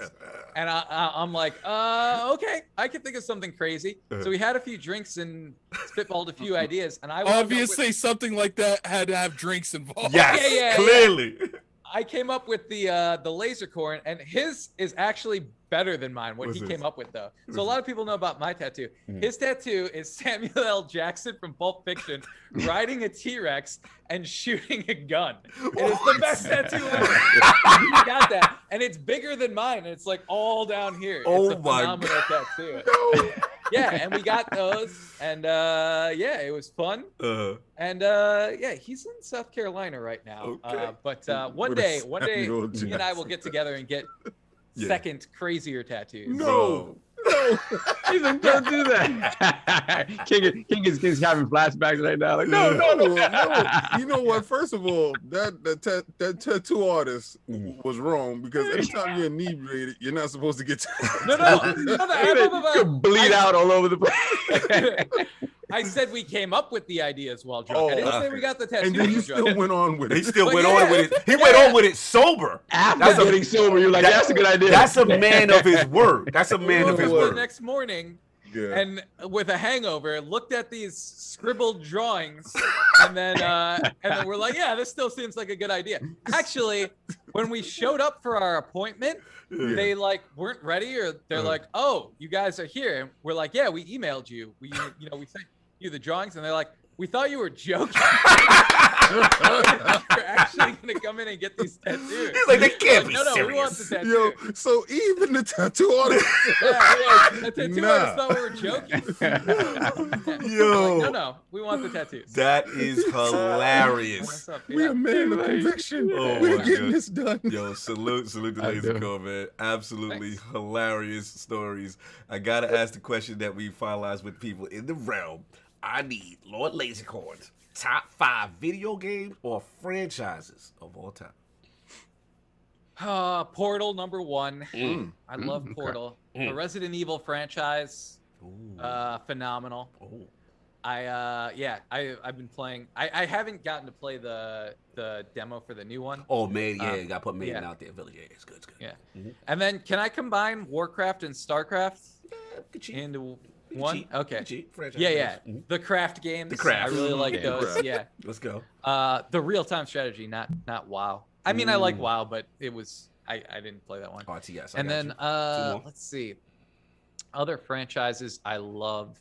I'd say Mario Kart is actually one of my favorite franchises. I played all the Mario Kart games. I consider. Oh, and I have the new Mario Kart that the Switch turns into a camera. Yeah. The Mario Kart track. My son loves that. You and King are the same. Okay, so let me tell you something. Right? This is something for this. When they announced it, derailing going on right now. You know, Amazon said that it's going to be available at this date, and you can pre-order it. I don't know what type of bots they got over there, but I tried to jump in and I wanted to get a Mario and a Luigi set. They were gone, literally in seconds. So every time I see somebody with their unicorn, right? Yeah, right, Lasercorn, you got it.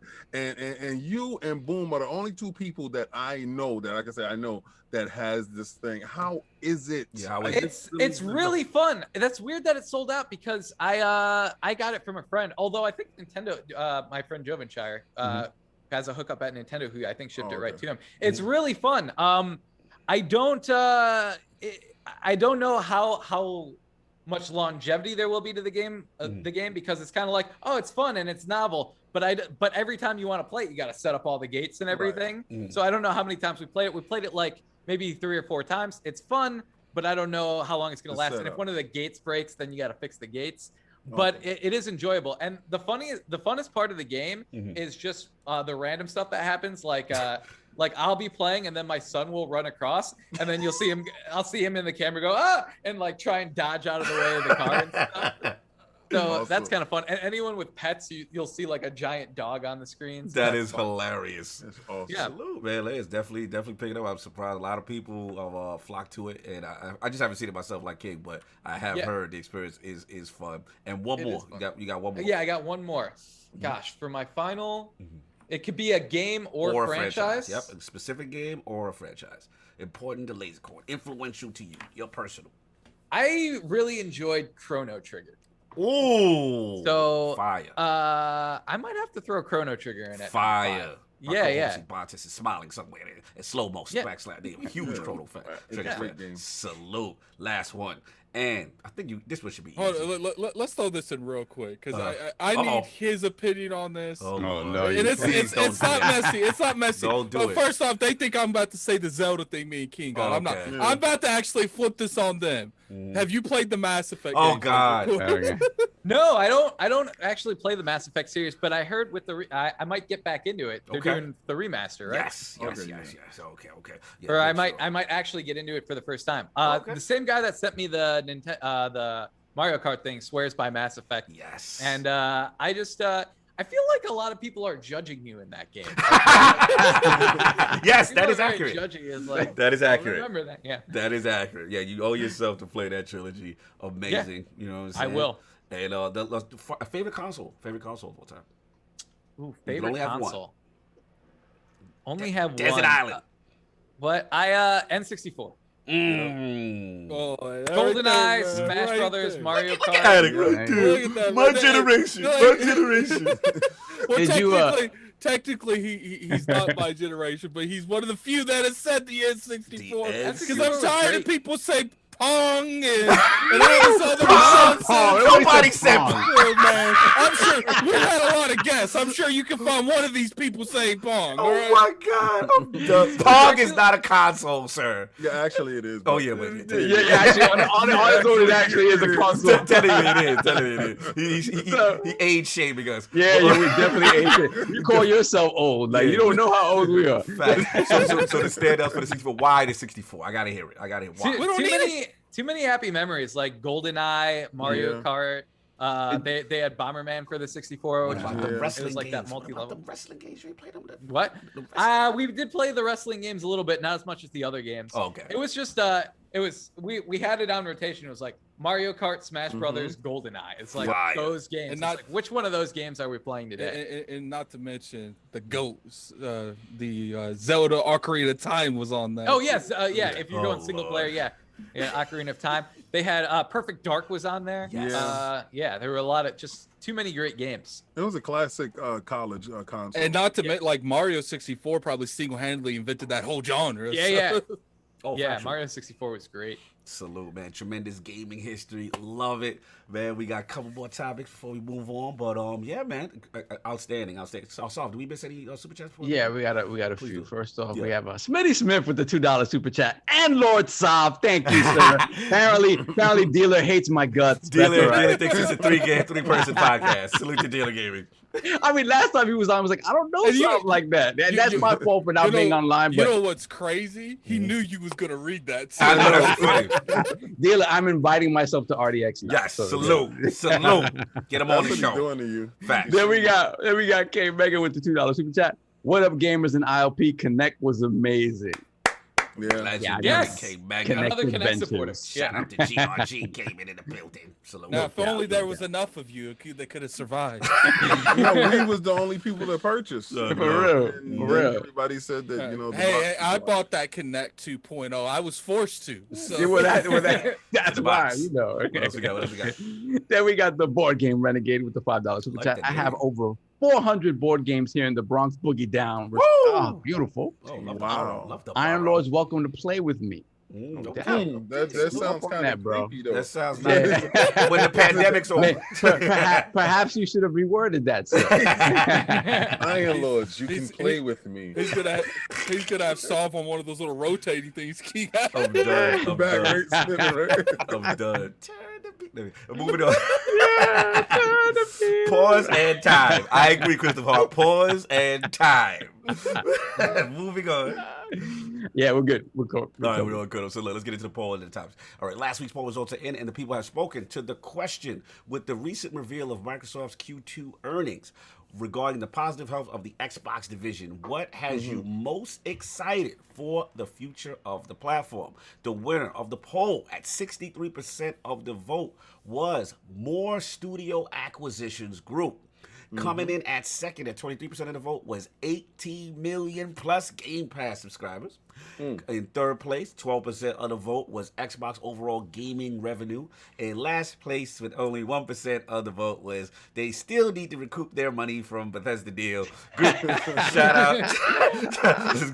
Lasercorn's laughing. Lord Addict, your thoughts? They look like they want to do what you want them to do, which is the acquisitions. What do you feel, Addict? I mean, obviously, it's me. They're right. So, we don't even have to go any further. Like, no one else's opinion matters after that. So, let's just go out of the first topic. And just solve yours definitely doesn't matter. You can't. What are you talking about? I was in that same boat. What are you talking about? Trying to agree with you. Yeah, you're trying to claim it. Look. No, okay. That's right. That's all I have to say.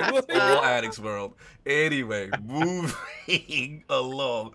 Let's get into these topics, yo. So, Addicts, since you're up, some big old school game that you haven't played was announced, right? Yeah, how is this your topic? Look, I wanted to hear some more smoke between you and Saul. That's why he did it. That's all this is. You know the funny thing? I'm gonna hold my bullets back. Me too. For the podcast. I already know. I'm not saying a damn I'm not thing. giving Saul the ammunition to destroy me on the debate show. Yeah, you thought wrong, Addict. This is gonna be a boring topic. Yeah, it's gonna be very friendly. That's fine, it's man. about to get spicy. Look. Obviously, we have this remake of these games that people put on a pedestal that you don't seem to can ever reach. Like no one else can reach them. Yes. The Mass Effect games are godly. The Mass Effect games can't be touched. And now I'm about to see about these Mass Effect games because they come out, I think, May the 14th, if I remember correctly. Correct. And I'm going to play them all. Apparently, they changed the first one. They changed. I don't know if they changed any of the other ones. But I didn't know Lasercorn ever played this. So, it's good to have someone else that hasn't played the trilogy. Very much so. This iconic franchise that you're scared to tell people you've never played. We're going to talk about it. So let's frame it a little bit. So pretty much it's the Legendary Edition. It's the trilogy. This is not including Mass Effect Andromeda. All three games, over 40 DLC, remastered in 4K HDR, extra visual gameplay updates to Mass Effect 1, unified character creator through all three games. And Solve, correct me if I'm wrong, because FemShep wasn't in, and now... Well, FemShep, what they're doing is, I think the FemShep that they used in Mass Effect 3 is going to be the standard across all now. Correct. So we're doing that, and it's going to be forward compatible to PlayStation 5 and Series X. Tons of features, tons of enhancements. So let's get it over to Lord Lasercorn, who also has not played. Like, how excited are you? I mean, obviously you didn't play the original when it came out, but is this gravitating you now to say, you know what, let me give this thing a shot? Yeah, I mean, so once people started talking about it and stuff, I kind of regretted a little bit not playing it. It just didn't look like it was for me. But I've had other friends talking it up, and I'm like, now I'd have to go back and play the first one, and the graphics are probably so dated I won't like it. So the fact that they're releasing a remaster of it is exciting. Like I'm like, oh, okay, I can finally get in on the ground floor, and I feel like I have to now. Because I have no excuse not to play it now, right? My excuse before was like, I won't be able to get into it because the graphics are dated. Now it'll be up to date, and I think I will play it, and hopefully it'll live up to. It's very hyped now. Yes, it's very hyped. Everyone I know that's played it says it's very good. So so it better be good, I guess. I kid you not. I'm gonna come back and be angry at a bunch of people. I will be in podcasts, and they'll be like, and then like the Mass Effect topic comes up, and I won't even say nothing. I'm just thinking the whole time, please don't ask me anything. Please don't ask me anything, because it's like if you tell people you ain't played Mass Effect, it's just bad. Yeah. You get slandered. Are you a gamer? Are you done? Like, God. Very true. Have to admit that. No. So without spoilers, can you kind of sell me on Mass Effect, or is from the first one, Mass Effect 1? Yeah. Why do I need to play this game? Someone give me a sales pitch here. Can we set it off? Guess I'll set it off. Set it off. So Mass Effect 1 is, if you think about it, I mean, in general, just talking about the whole trilogy. But make sure you what they did with the Mass Effect trilogy is they set up a space opera. Basically, what they wanted to make their own Star Wars, right? I would say Star Trek. Yeah, actually more Star Trek, right? Yeah. Where the details of the world are more important than just like the big, humongous event. If you look at the Star Wars movies are about specifically like the Skywalker family and the big events surrounding them. This is about creating a world, where you're basically talking to all the different species from around the Milky Way and the universe. So it's a story that encompasses everything about that world, from the human interactions with aliens and what that means in that world, and what happens when they're threatened on a universe scale. On a galactic level. Yep. On a galactic level. So it is very much what they would call a space opera. It has very, very big ambitions. It's not a small thing they're trying to do here. So, especially for the time that it came out The time it came out was, for a game to have ambitions like that, super ambitious. It was really something to kind of open your eyes at. It's funny we talk about it now, because you wonder after all this time, like, are we still looking at it with rose-colored glasses? Right. Yeah. So it's going to be interesting. Especially Mass Effect 1. I had to. I don't know what you're talking about. Just wait. Just wait, though. You just gonna let him say that? Yeah, I'm holding my bullets back, bro. Here's the thing, Lasercorn. And I know Saul framed it well. It's like, the thing that also made it amazing was, in the story, this is humanity's, like, basically the rest of galactic civilization is advanced, and they have a say at the galactic UN, so to speak. The diplomat. There's a UN of alien races, and humanity now finally gets to the table. And the Spectre is your story. You're a Spectre. It's almost, should we say like a? So is there like a Spectre for every like species? No. Well, that's the thing. In the first game, you are you become the first human Spectre. And that has ramifications. Right. So yeah. So we're going to sport to it, but at the end of the day, again, it's the rise of humanity to the forefront. You represent that, and the thing that makes it so amazing is that, you know, every choice has impact, and a lot of these civilizations have their own issues and racism between each other races. It's just a lot of complex issues, and then you have to form a crew yourself to solve galactic issues. So that's kind of the initial premise of it, and it transforms into and I've heard like you could have people of the race that racist is being happen in that planet on your team, and not only are the people you're talking to's upset, your teammates like, yo, I have to pull you to the side a little bit. And it was the first game, not the first game, but you can truly pursue romantic relationships. That was the best part. That was the best part. If you push the issue with certain characters, you could make things pop. You know what I'm saying? So it's a lot going on, and it made people truly connect with these characters.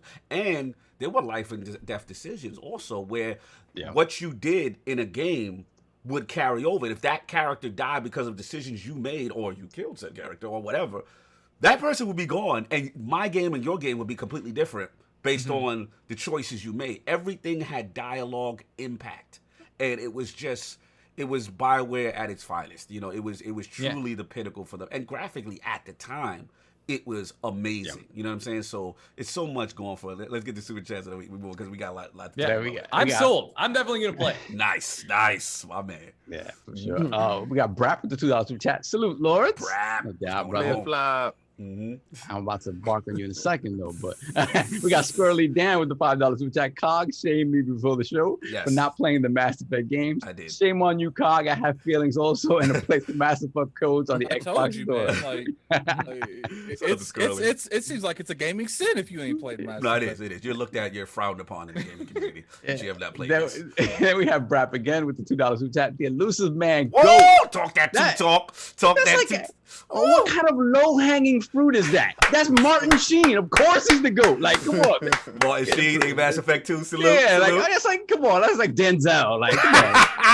Automatic. Easy W's. Basic gamers.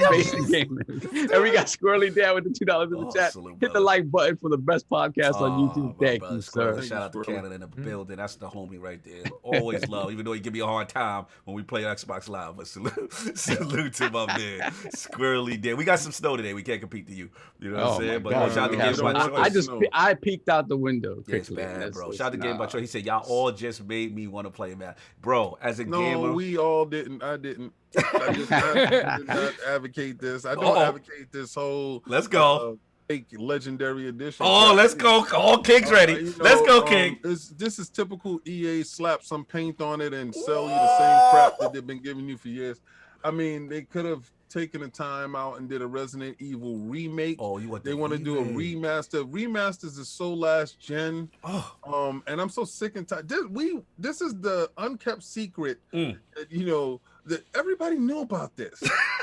Everybody knew about this coming for years, and y'all just eked it out and eked it out and eked it out, and then said, you know, finally we're going to give it to them when they think that we want it the most. Some of us don't want it the most. Oh my God.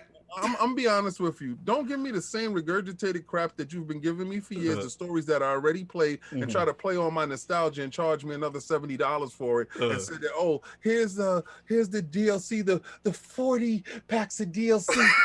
Get this, and remember, this guy wasn't here, and he's available in the story. Don't fix your plot holes that you messed up and play the over again and try to get a different result. No, I know how it begins. I know how it's in the middle, and I definitely know how it ends. So y'all should have fixed it up. Y'all should have gave us what was, you know, you want my $70, right? And I will love to give you $70. Not really, you know, I'm a Game Pass. Let's be real here. You are gonna day one regardless of what they did. Exactly. I wasn't. You know, if it was in Game Pass, I'll try it. They got. So then why are we having this conversation? No, but it's the fact that it's a lot of people out there capping at it. Why they cap? Wait, out there that's making people like you and Lasercorn feel. I ain't gonna lie to you. It's definitely happening for not playing this game. They should be shamed. They should. It was. Listen. They stole a script from Star Trek. Oh my God! So if you saw Wrath of Khan, or if you actually watched Star Trek in your life, then you understood what Mass Effect was a parody of. Mass Effect was a parody. Oh, parody! Because Captain Kirk was hooking up with every space person in the world, and look at Spectre, he's hooking up with every space person in the world. Listen. The game is a parody of Star Trek, not Star Wars. We're not even going to touch it with the gospel, right? So we're going to give you Star Trek, the TV version, and you beam down to the planet, and they have their little things going on, and you're trying to figure out how you can keep your crew happy, and your crew is like, I don't like his approval rate, like his approval rate with this dude because you didn't do his side story. You know, simplified it on some real cold. You being disrespectful. I'm gonna tell you right wild now. disrespectful. Just out of curiosity. Just out of curiosity. Yes. Are you gonna play the demo when they put this on? No, I don't do demos unless I really love it, and I don't really love this stuff. I mean, I like Mass Effect, but I don't love it. To be fair, all 3 games are in Game Pass through EA Play right now. So. Oh well, I'm gonna tell you this. I'm not playing the old crap that I paid for, that I paid already. See, this is the thing. Oh, so you're not getting you're not getting this. You are putting a stand. You're making a hardline stand against EA for how dare they remaster this beloved trilogy? How dare they? You're making a hardline stand. It's not for you. EA access, exactly, Laser. Go again. Maybe it's for people like us who have never played. Yes. Well, but you know what? I can tell you right now. You got EA access. This is the wiggle. Right. This is the wiggle. Now. Yeah, this is it. Here we go. This is the wiggle. This is the Game Pass promo. Here we go. You got Game Pass? You can go play that right now. They're not doing nothing special other than what you're about to do right now. Literally, you can get off this podcast right now and go play Mass Effect 1. And you can go play Mass Effect 2, and you can go play Mass Effect 3. And then you can slide into Andromeda. Like, so literally, you can do all of that. And they see what they're doing is they're capitalizing on the people that don't know. It's an EA access right now that's on Game Pass for free. Not remastered. They want to get your money, and I know EA does this. Yeah, so you're saying that the graphical improvements in the lower loading times is not worth it? It's not worth it. It's not worth just playing a busted old version. Let me ask antiquated. Let me ask you a question, right? If somebody tell you we're gonna give you the same exact thing, right? We're gonna put a little sheen on it. But it's not the same thing. You keep saying that, but it's not. It's not. Did you play it yet? So what I want you to do is, I want you to He used Addicts again. That was good. That was good. He used Addicts again, so I like that. That was smooth. Now you're on to something, King. I can't front. That was smooth. I want you to go and play it now, right? And then go play this. Go pay the $70. See, but the thing is, no, but the thing is, I don't think there's no next gen version. No, there's no. It's PS4, Xbox One, and they're playable on next gen systems. But they said there will be some level of enhancement. This will be optimized. Lasercorn, don't fall for the banana in the tailpipe. This is EA at their finest. Listen, Capcom, I love Capcom. They take the time out. They remaster. Remake the story. King, with all due respect, King. I was just gonna say one thing. There is a legitimate reason why they're still using Unreal Engine 3. They're not even using 4. Using 4 because of the they couldn't. It wouldn't look. They have. Listen, I think EA. They need a W, and they need a fairly quick W. Right. That's for sure. Right. They cannot go in and remake these games from the ground up because that's not the budget they were given. They were given a modest budget to make gold happen. Right. But they also lost the source code. They lost the source code. Why do we have to pay for their problems? This is what I just all I hear y'all saying is, well, EA needs to win. I don't care. I really don't care what wins. Oh no, I'm just saying this is why it is what it is. Yeah. I don't disagree with you that having seen remakes in the vein of Resident Evil, you're like, man, why didn't you do this? So just people go crazy for. But it's more than that too, because here's the thing: like the series is so beloved, right? That if they were to alter anything, there's riots. Let me tell you how crazy this game is, Lasercorn and Addict, right? Let me tell you how crazy rabid Mass Effect fans are. When this trilogy concluded, right, and it was Mass Effect 3, right? There was an uproar so big with the ending that people were like, I invested my life. This game was my universe, and all you gave me was said ending with said choices or whatever. This is not enough. They put so much pressure on the studio. They forced the studio to redo the ending. Never seen that before. You had to download a 15 gig patch. It was a mea culpa to the rabid fans of Mass Effect. They say, we're sorry, we want to give you more context. Here you go. We're sorry you didn't like our vision. Right? But now we're going to give you what you want. Right? And now that ending is now canon in the legendary remastered edition. Who did they get to write the new? Did they just rewrote the ending themselves? They were shamed by the fan base into writing a new ending for a game they spent a decade making. Like that's I've never seen that before. Yeah, that says something about the fan base. I don't know if that says, whether or not the game is good. Yeah. So just out of curiosity, I just want to know something. Here we go. Yes. Are you big? If you are huge into this, you're tired of repackaging content and selling it to us. Are you going to be playing Destiny Tuesday? Okay. Shots fired. Hey, no, he didn't get anything. All right, because when the new season comes out, it's new content. They remastered those strikes. They're giving you the Fallen Saber strike, and they're giving you the strike that you played in Destiny 1 again. And they're charging you $10. The game that you love, they're charging you for that. Oh wait, it's not free? Oh no, this is the battle pass. Oh no, King is going to play. Listen. I respect you coming for the crown right now. I respect it. But I don't need the crown because I lend it to you. No. It's in Game Pass, brother. Oh, brother, my God. right now. Not the battle pass. Not the season pass. Season pass, you have to pay $10. I already paid for that. We like your $10. I already paid for that. I paid for content that I like, and then so it's content you like. Oh, I get it now. I get it. Oh, I get it now. That's subjective. But I'm also going to say this, right? I'm also going to say, hey, Graphic God, we're going to need a King's World. We're going to need a King's World. No.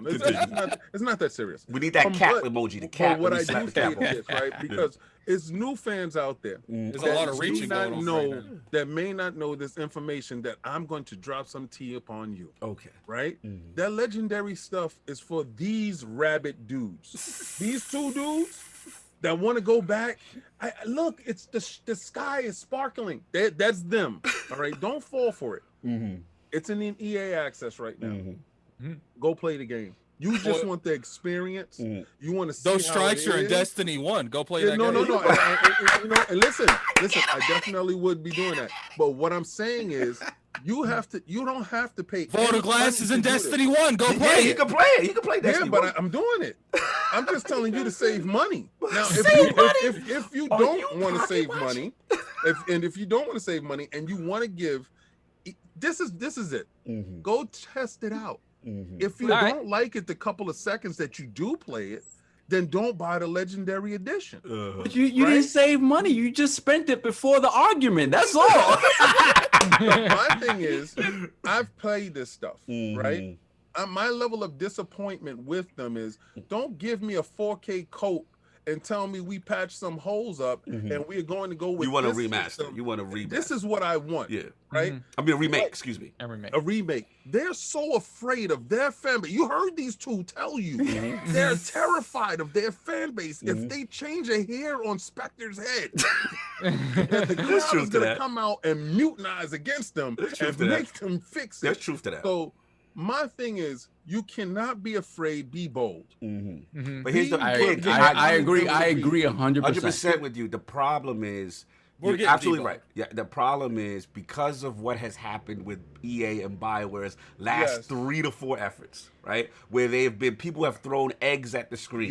People are like, what the hell happened with Anthem? What the hell happened with Andromeda? This is the safe W. This is to get the fans back on pocket in line because they're angry. You know what I'm saying? I have zero in this race. Right. Like, can we just admit that maybe they're bringing back this trilogy because they have another one coming out? No, that's a fact. No, that's a fact. That's a fact. They need to get more people on board. They got to get more people on board. Yeah. Like you gotta, people like Lasercorn's child. Like, there's so many people that ain't even touched this kind of game. Yeah. Like you got people. Now, my brother's never played. Now the issue with that is like I was talking about before is like the fact that these games at this point now are a decade older. Right. Is it going to be super detrimental to those games to not really update them in a way that a modern gamer is going to look at and be like, wow, this is awesome, or not looking at it and be like, wow, this is a nice sheen of coat of paint on an old ass game. I'll agree with you on that. Not taking the time to properly, to update my heart them. is just I don't like the greedy grab. Right? It's in Game Pass. It's in EA But Access. nobody want to play the busted one with the old busted loading and the whack graphics. But you know what? It actually loads a little bit quicker. It actually looks a little bit nicer. Well, I'm sure the brute forcing of the consoles will do something. What they told me about Mass Effect 1, I don't even want to touch that. Like, until that remake comes out, I've seen the difference. I know what it looks like. Listen, I feel you. I get it. King, I do get you. You're talking from a perspective of someone that has played. I'm talking from a perspective of limited time. But I get that. But first off, I would love if they would have put more time on it. They should have. But we don't live in that reality. So I agree. Look, at the end of the day, King is right. At the end of the day, it's the safe W. They want to just get some goodwill back. They've already announced a new Mass Effect game. So now you got a generation that hasn't played. You got a Lasercorn, you got an Addict. This is for them. It's really it is for us, for the nostalgia, the hardcore. Yeah. But it's really for them to say, hey, this was a great thing.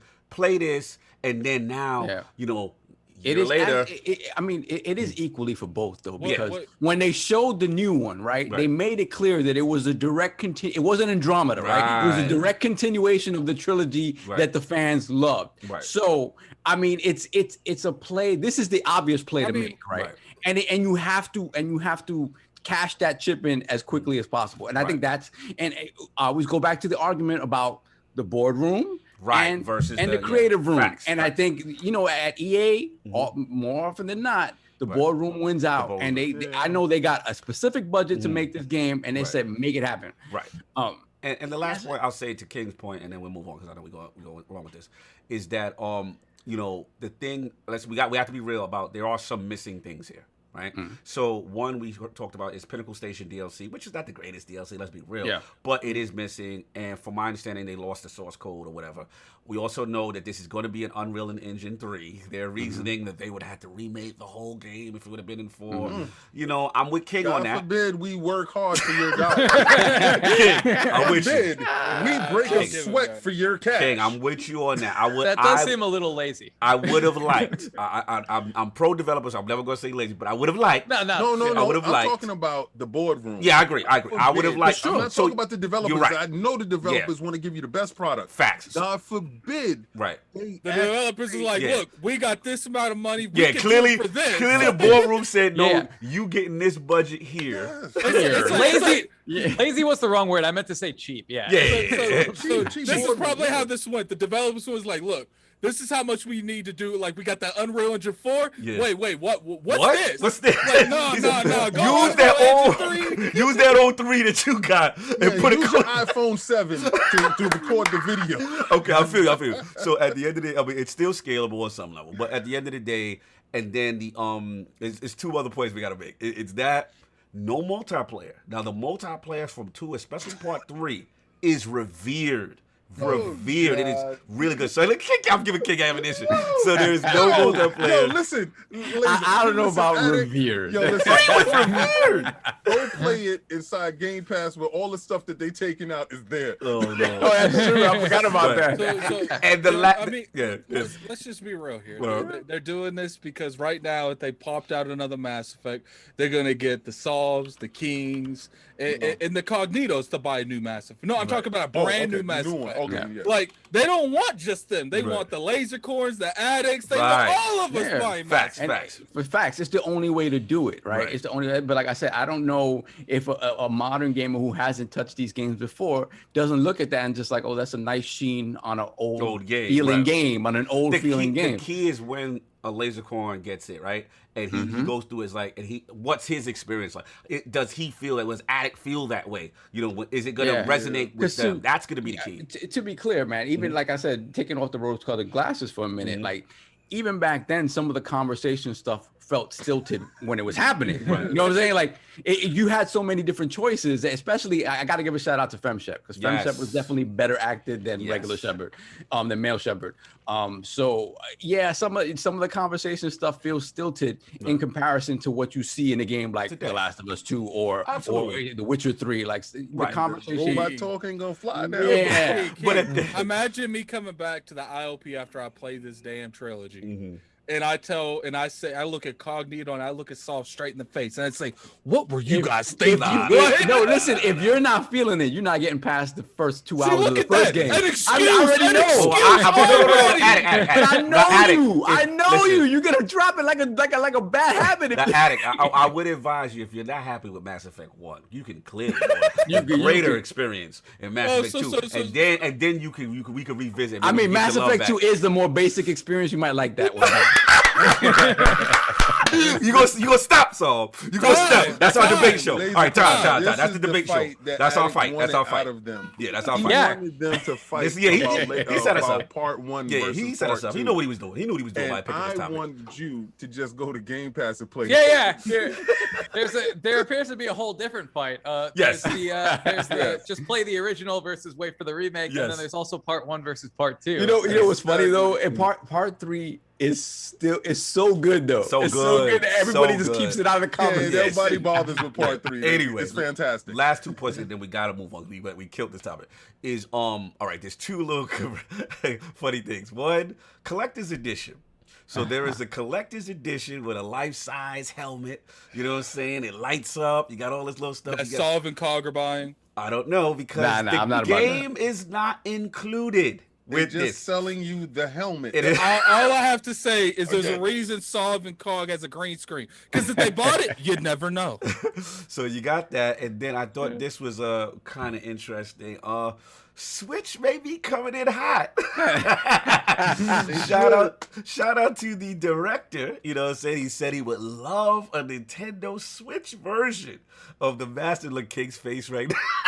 You know why? Man. Because they can do it. It's Unreal 3. It's Possible. Yes. So they could do it. I always like they should have just put the 360 versions on there if that's the case. Yes. So pretty much he said, look, it's not a priority right now, but he would like to see the possibility of it. Obviously, Mass Effect 3 Special Edition, the Addict put me on. I didn't know Special Edition Mass Effect 3 released on the Wii U on the console's launch window. I did not know that. Yep. You know what I'm saying? So so they have done it before. So I just thought that was interesting that the Switch would be in the conversation. Play it anywhere. It'd be great.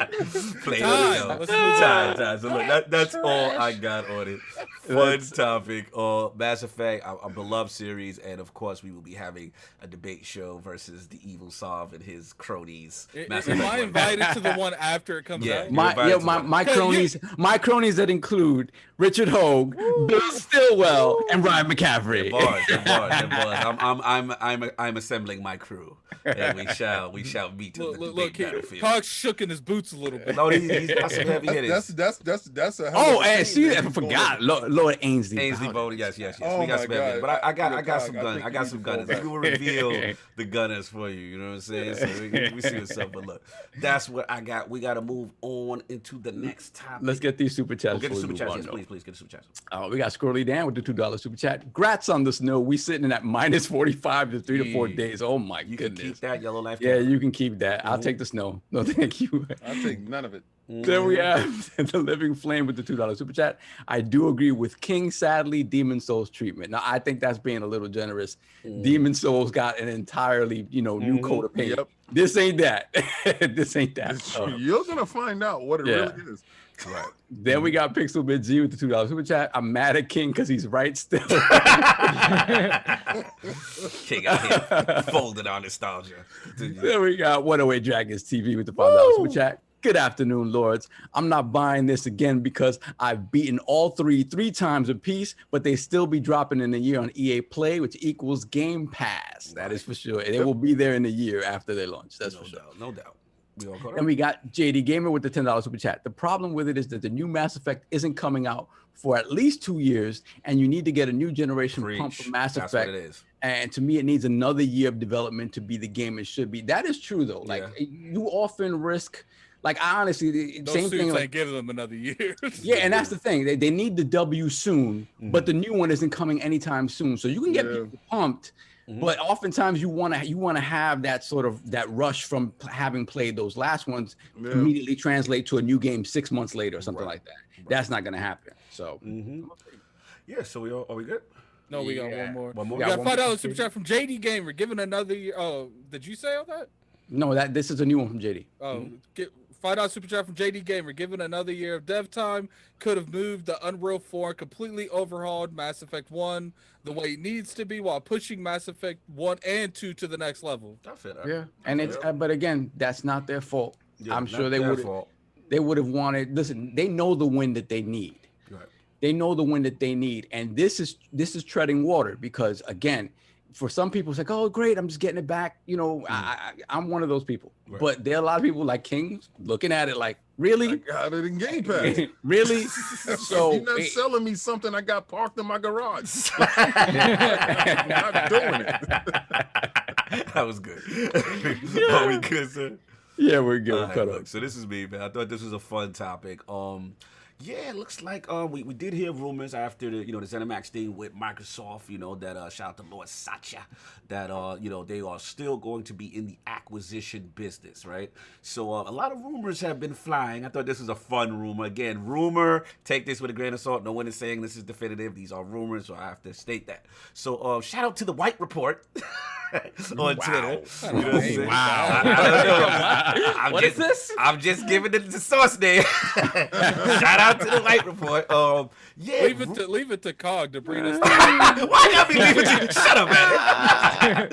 Am I in the right podcast? Are you in the right podcast? Microsoft in talks with Sega and Konami to partner with Xbox Game Studios in Japan for development of exclusive games. So apparently this thread is in Spanish. Again, take this with a grain of salt. It's just getting worse. But this is a fun rumor. We got to talk about it. In the Spanish table and wrestling.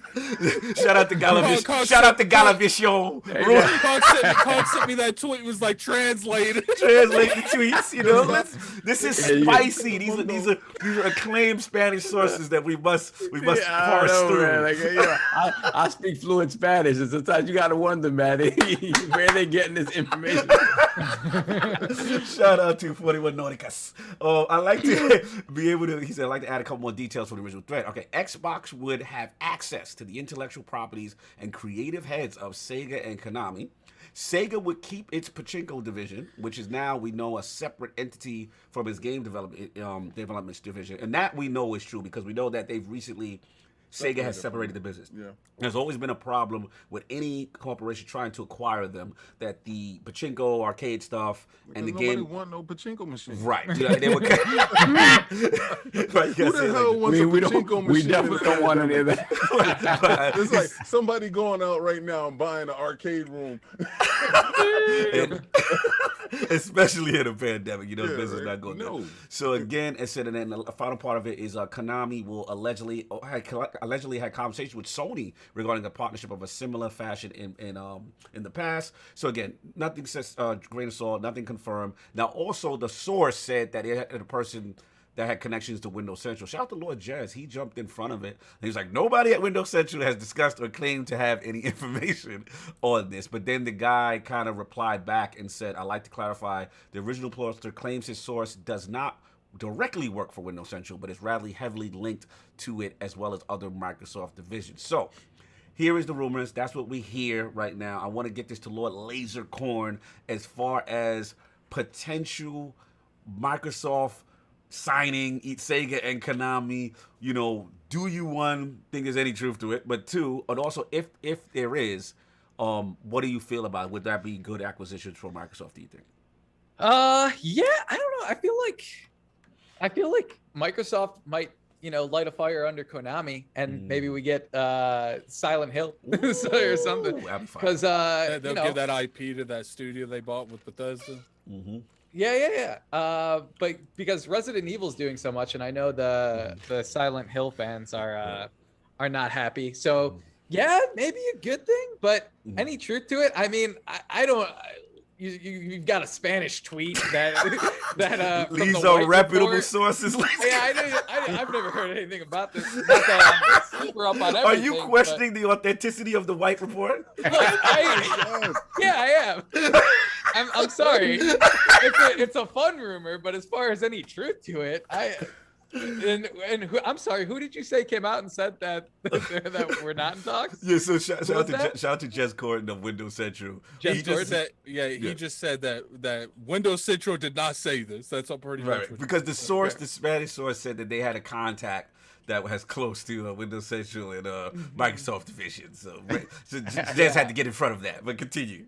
The contact. It seems like if they're coming out to distance themselves and say, "Whoa, hey, hang on," then you might not be having a whole lot of truth to that rumor. I could be wrong though. I could be wrong. Right. Crazier things have happened. No doubt. Yeah. Now, or it could have been they jumped the gun and the Windows Central's like, "Yo, we don't want to be linked to this leak." Yeah. Sure. That's I mean, what about Sega? Does Sega excite you in any capacity for Microsoft? Like I said, I was a Nintendo kid growing up, so I didn't even play a lot of the, the Sega mainstays like Sonic and stuff. So, no, not really. What do they have? Sonic they got like Sonic and Crazy Taxi. Yo, you still big disrespect. It's big like, disrespect. Okay. Sorry, how dare you, Lord? Look, these are the only hot IPs of Sonic and Crazy. Sonic and Crazy Taxi. You're not looking for that remastered Crazy Taxi. That doesn't get you pumped. I know this chat. They're in mid. Persona 5 question mark. Thanks, man. I had to ball. Lord Lasercorn. That was funny. That's funny. No, Lord Addict, man. What about these rumors? Would this excite you, Sega and Konami? I don't know where the Konami thing came from. Like, I think that was thrown in there out of nowhere. Yeah, like, that's why this whole thing is. Where did Konami come from? Like, I think there is a lot of truth going on to what's going on with Sega, but Konami, they're up for purchase.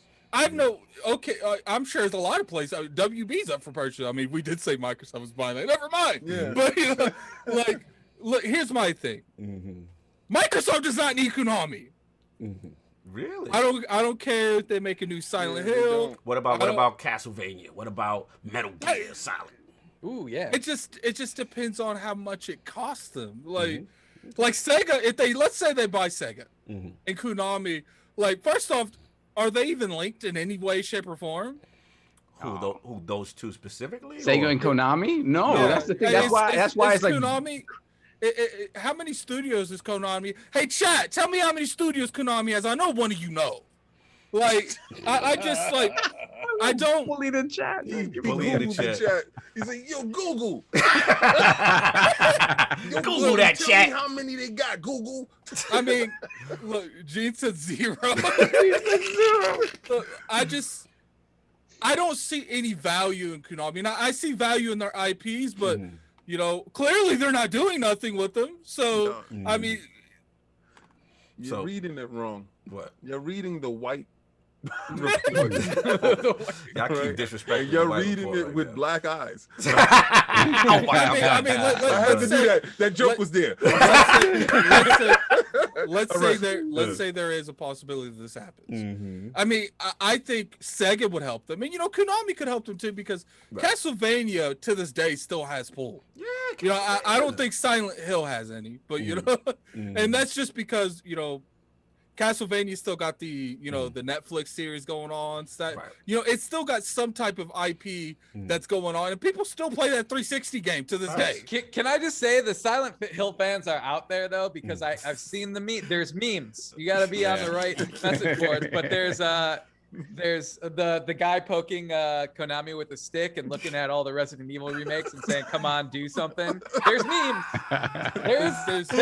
The Silent Hill fans are out there. Pyramid Head will always be an iconic character. Yeah, he is. And I would, if Konami was there, it wouldn't bother me. But like, I feel like the biggest thing Microsoft's lacking right now is they can't penetrate other markets. Pause. I know, King. I'm going to say pause. Yes. Thank you. They can't get into these other markets because they don't have these type of IPs. Right. And that's always been the thorn in their side.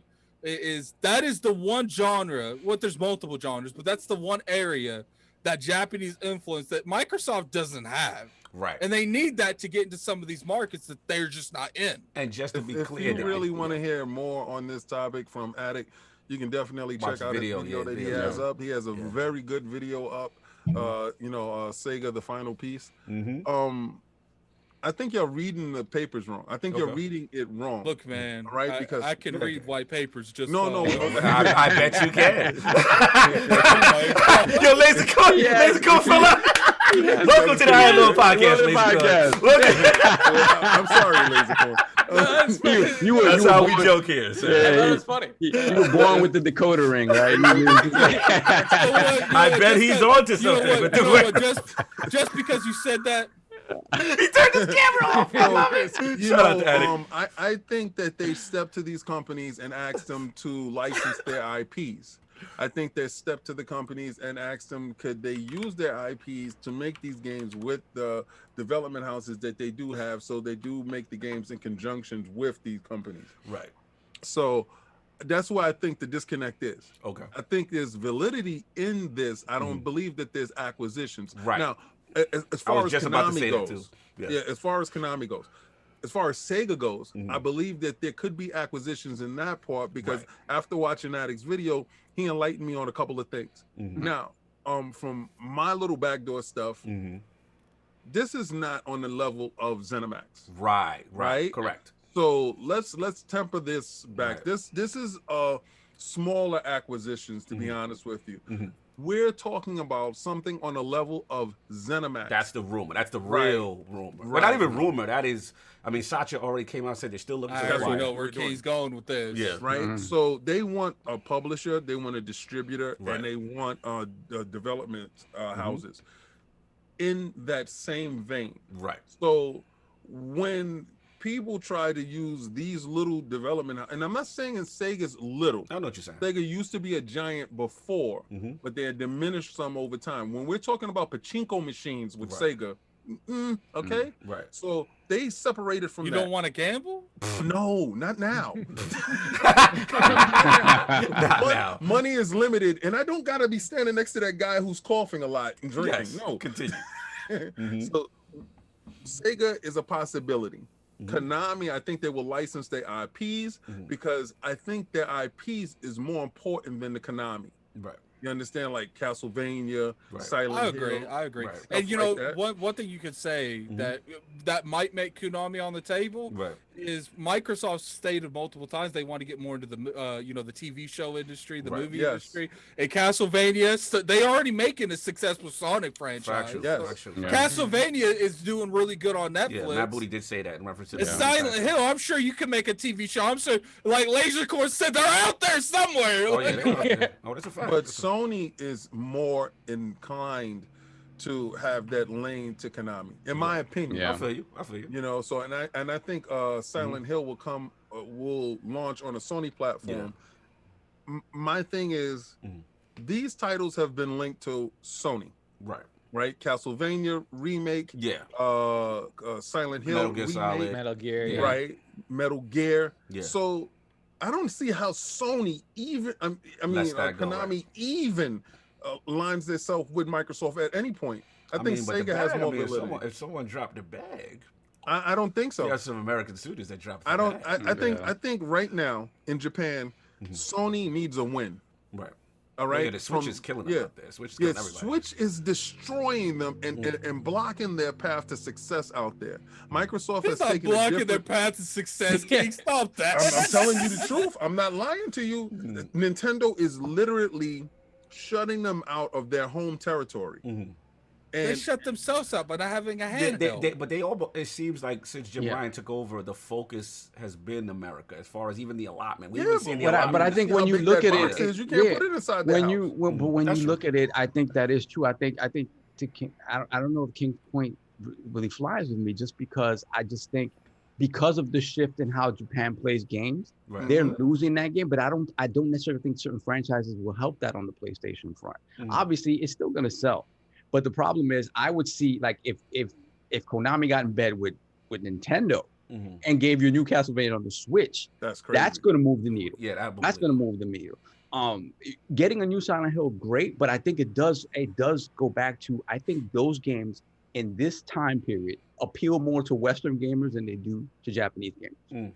I just think the way they play is so different, and they haven't seen that type of game. Now, if you give me a Silent Hill game on the Switch, no matter how gimped it is, I think it's going to do well just because it's a Silent Hill game. But I think at the end of the day, those properties mean more to the West than they do to Asia now. It just feels that way. I think we big those things up more than they do.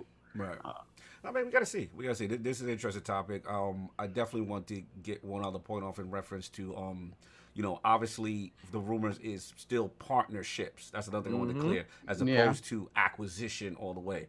And the only point I'm throwing it is that, for this, listen, I'm a Sega kid. I know Lasercorn's in the I was a Sega kid.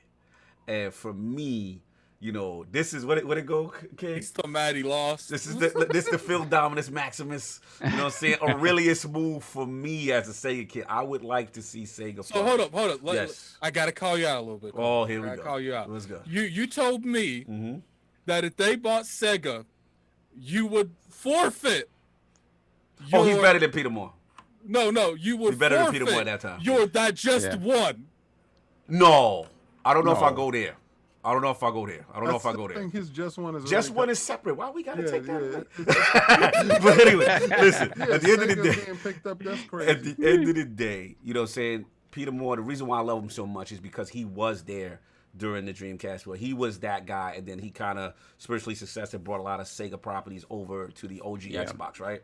But and he was the one that says the famous line that King loves, which is like, yo, they killed my Sega, so that's why I had to ride for Xbox as far as Sony and stuff. But for me, you know what I'm saying, to revive them, and now that, because again, people tell me it would never happen because of the Sammy thing, their pachinko machine, the way the business is run, blah, blah, blah. But now, they already made moves to separate those now businesses. that the moves is made, to me, again, not saying that all this is true, but they are little tea leaves that, yo, this could be possible. It's like I said on my video. Right. There's things that definitely set up. It's like I said, Konami came out of nowhere. I don't even know where that came from. But like in terms of Sega, you know, all the Yakuzas are in Game Pass just about now, and it's not even necessarily that they're in Game Pass. It's the fact that I haven't seen one leave. Right. No fact. And normally they have like a 6 month to a year. I'd assume one would have left by now. They keep adding and it's like all these little tea leaves again. As a Sega kid, excite me. Then Yakuza Like a Dragon exclusive or whatever. I said it in June. If y'all go back to the footage in June, I told you in June. Oh yeah, you said that. Sega was on the table. I told y'all about the pachinko machines. I told y'all about Microsoft buying the Sega old building that's in downtown Tokyo. All those things line up, and in business, we all know that we have to wait for contracts to run out. Right. Line up. So this could have already been in the works. This stuff could have already been done, and then the Konami renting IPs or purchasing IPs and still holding on to certain stuff. It could be on the table. Facts. We don't know until I think after this ZeniMax deal is done and the tape, and we're gonna learn a lot as soon as the ink dries. We're gonna learn a lot how they gonna move based on how they actually with the joint. So that's the key. And shout out to Makai in the chat. For me as a Sega kid, just the reimagining of all these classic IPs that they could be sitting on, a new Shinobi, a new, a Golden Axe RPG, like you know what I'm saying? Like there's so many, and they ain't done none of that. Why you gotta?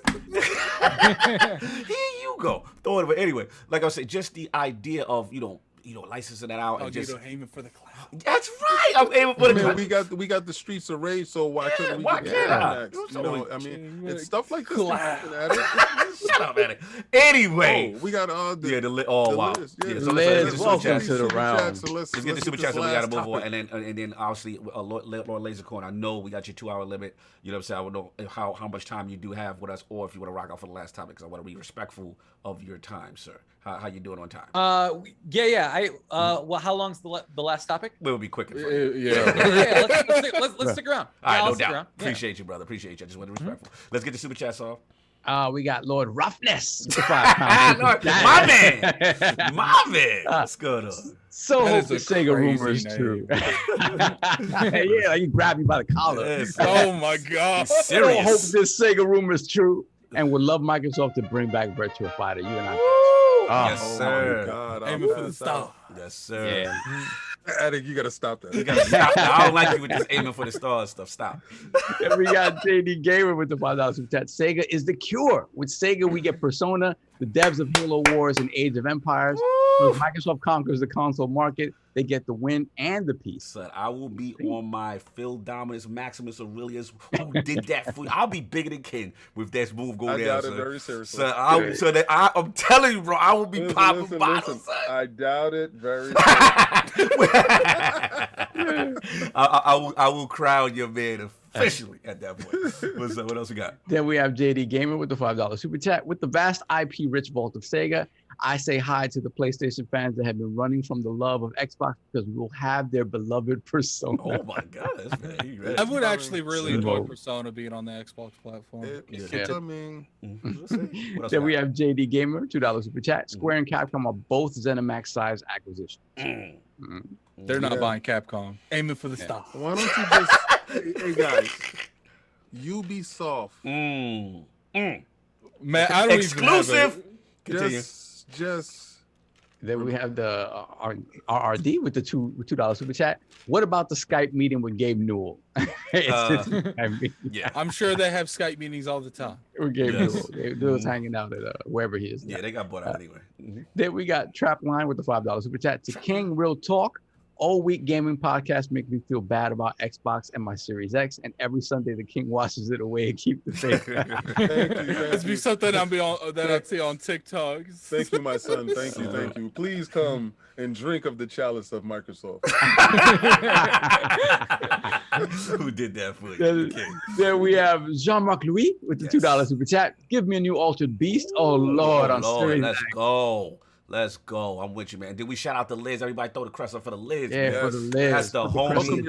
Welcome your brother. That's our Destiny brother. Yeah, we're working on some stuff. Listen, guys, we're working on some stuff to get y'all more amped up, more pumped up. System giveaways and stuff like that when they become more available and stuff like that. Yes. We got some crazy guests set up. Oh yeah, we got fire. You know what I'm saying? So salute to that. Lasercorn actually sets that off. Yeah, Lasercorn set it off for us, man. He's the Avalanche. Yes. You ain't right. I actually like the 1080 Avalanche games. That's besides the point. Let's go. Let's go. Move on. We all caught up? Yeah, we're good. All right, cool. So, Lord King, you're up. Final topic, which is quite humorous. Stadia. Google Stadia. Looks like they... You want me to set it up for you, sir? Please. Okay, so Google Stadia, man, shutting down internal game studios. So, yeah, man, first reported by Kotaku, they're going to be shutting down internal game development studios and refocusing on offering their tech to third-party publishers. This closure, King is laughing, this closure will affect approximately 150 employees. Google will also try to find new roles for those at the company that were impacted. So, yeah, it looks like they are getting out of the first-party studio business. Why does King have his Xbox star to the camera? King, the floor is yours. You brought this topic to the round table. What are your thoughts, sir? Shout out to the slayer of men, the great Bill Stillwell. Yes. xCloud was the far superior tech, I believe. I don't like your board meeting talk. I don't like your corporate king. I don't like this. I told you. Why is he UK corporate king? Why does he have an accent now? Notice he's doing like the chin up thing. I told you. That's the great Poupard. What would happen if they dared to play in this arena? Somebody says something about this Phil Luminous dude. He coming for me. Somebody said he was the true light and shining armor. He was the way. He was the word. I told you the word was dead and he was not the way. I told you Stadia was DOA on arrival. And you laughed at me. You said, "The king, they have money. They have buckets." This accent, I can't do it right now. And I told you, I don't like him right. They had muscles with no conviction. They squat without direction. They hurt their back. And they out the game. They said literally, hey guys, whatever you're working on, shut it down. Get it out the door. That's how it went.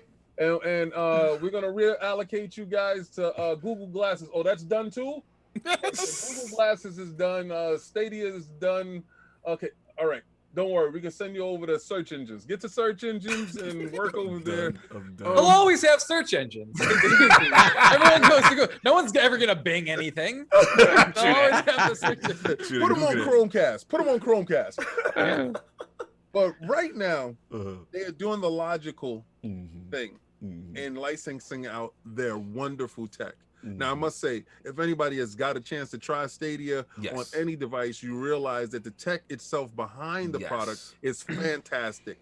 It's incredible that they get this thing running in a browser. It was genius in doing so. Just they didn't support it to the level, and we knew Google would not do this. Now, this doesn't mean this is the death of Stadia. This means the spec still lives. The tech still lives. Right.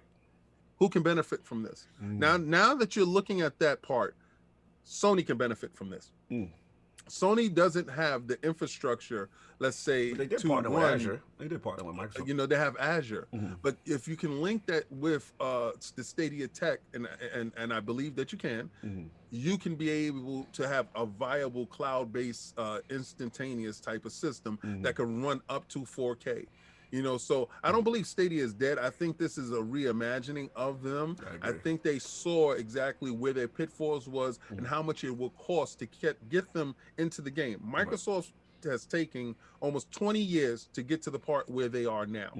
I don't think Stadia had those legs or had the foresight to even think that they can achieve that type of level. So they know by licensing tech, they can achieve something. They can get back their what they spend out on this. You know, they can recoup on their costs. Fair enough. Lord Lasercorn, anything surprise you? Stadia getting out of the first party business.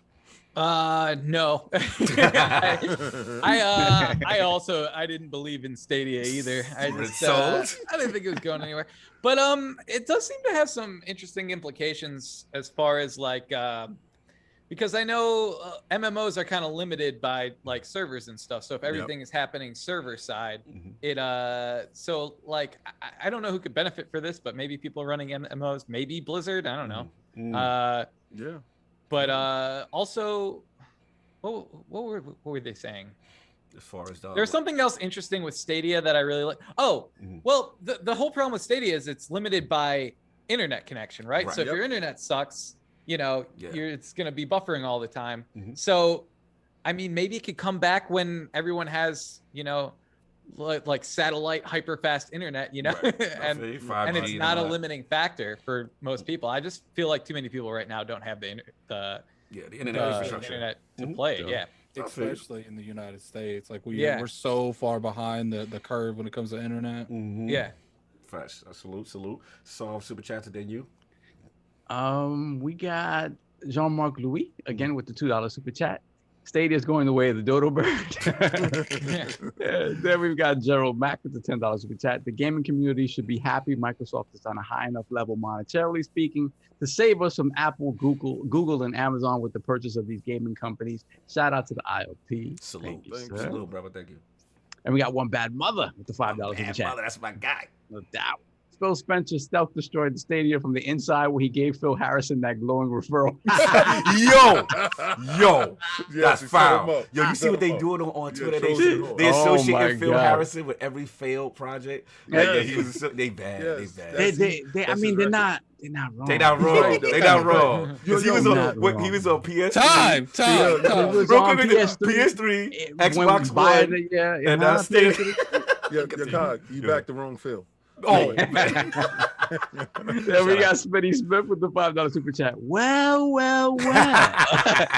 Remember when that clown shoe wearing fool on stage talking hella ish on stage about Microsoft and Sony? Now fix your face. See your Stadia. Damn. Smitty Smith with the smoke. Wow. And we got, hold on. We got Lord Roughness returning with a £5 super chat. Yes. Stadia done. Luna's next. And you can blame this on Microsoft's 5.5 billion purchase of ZeniMax. Yes.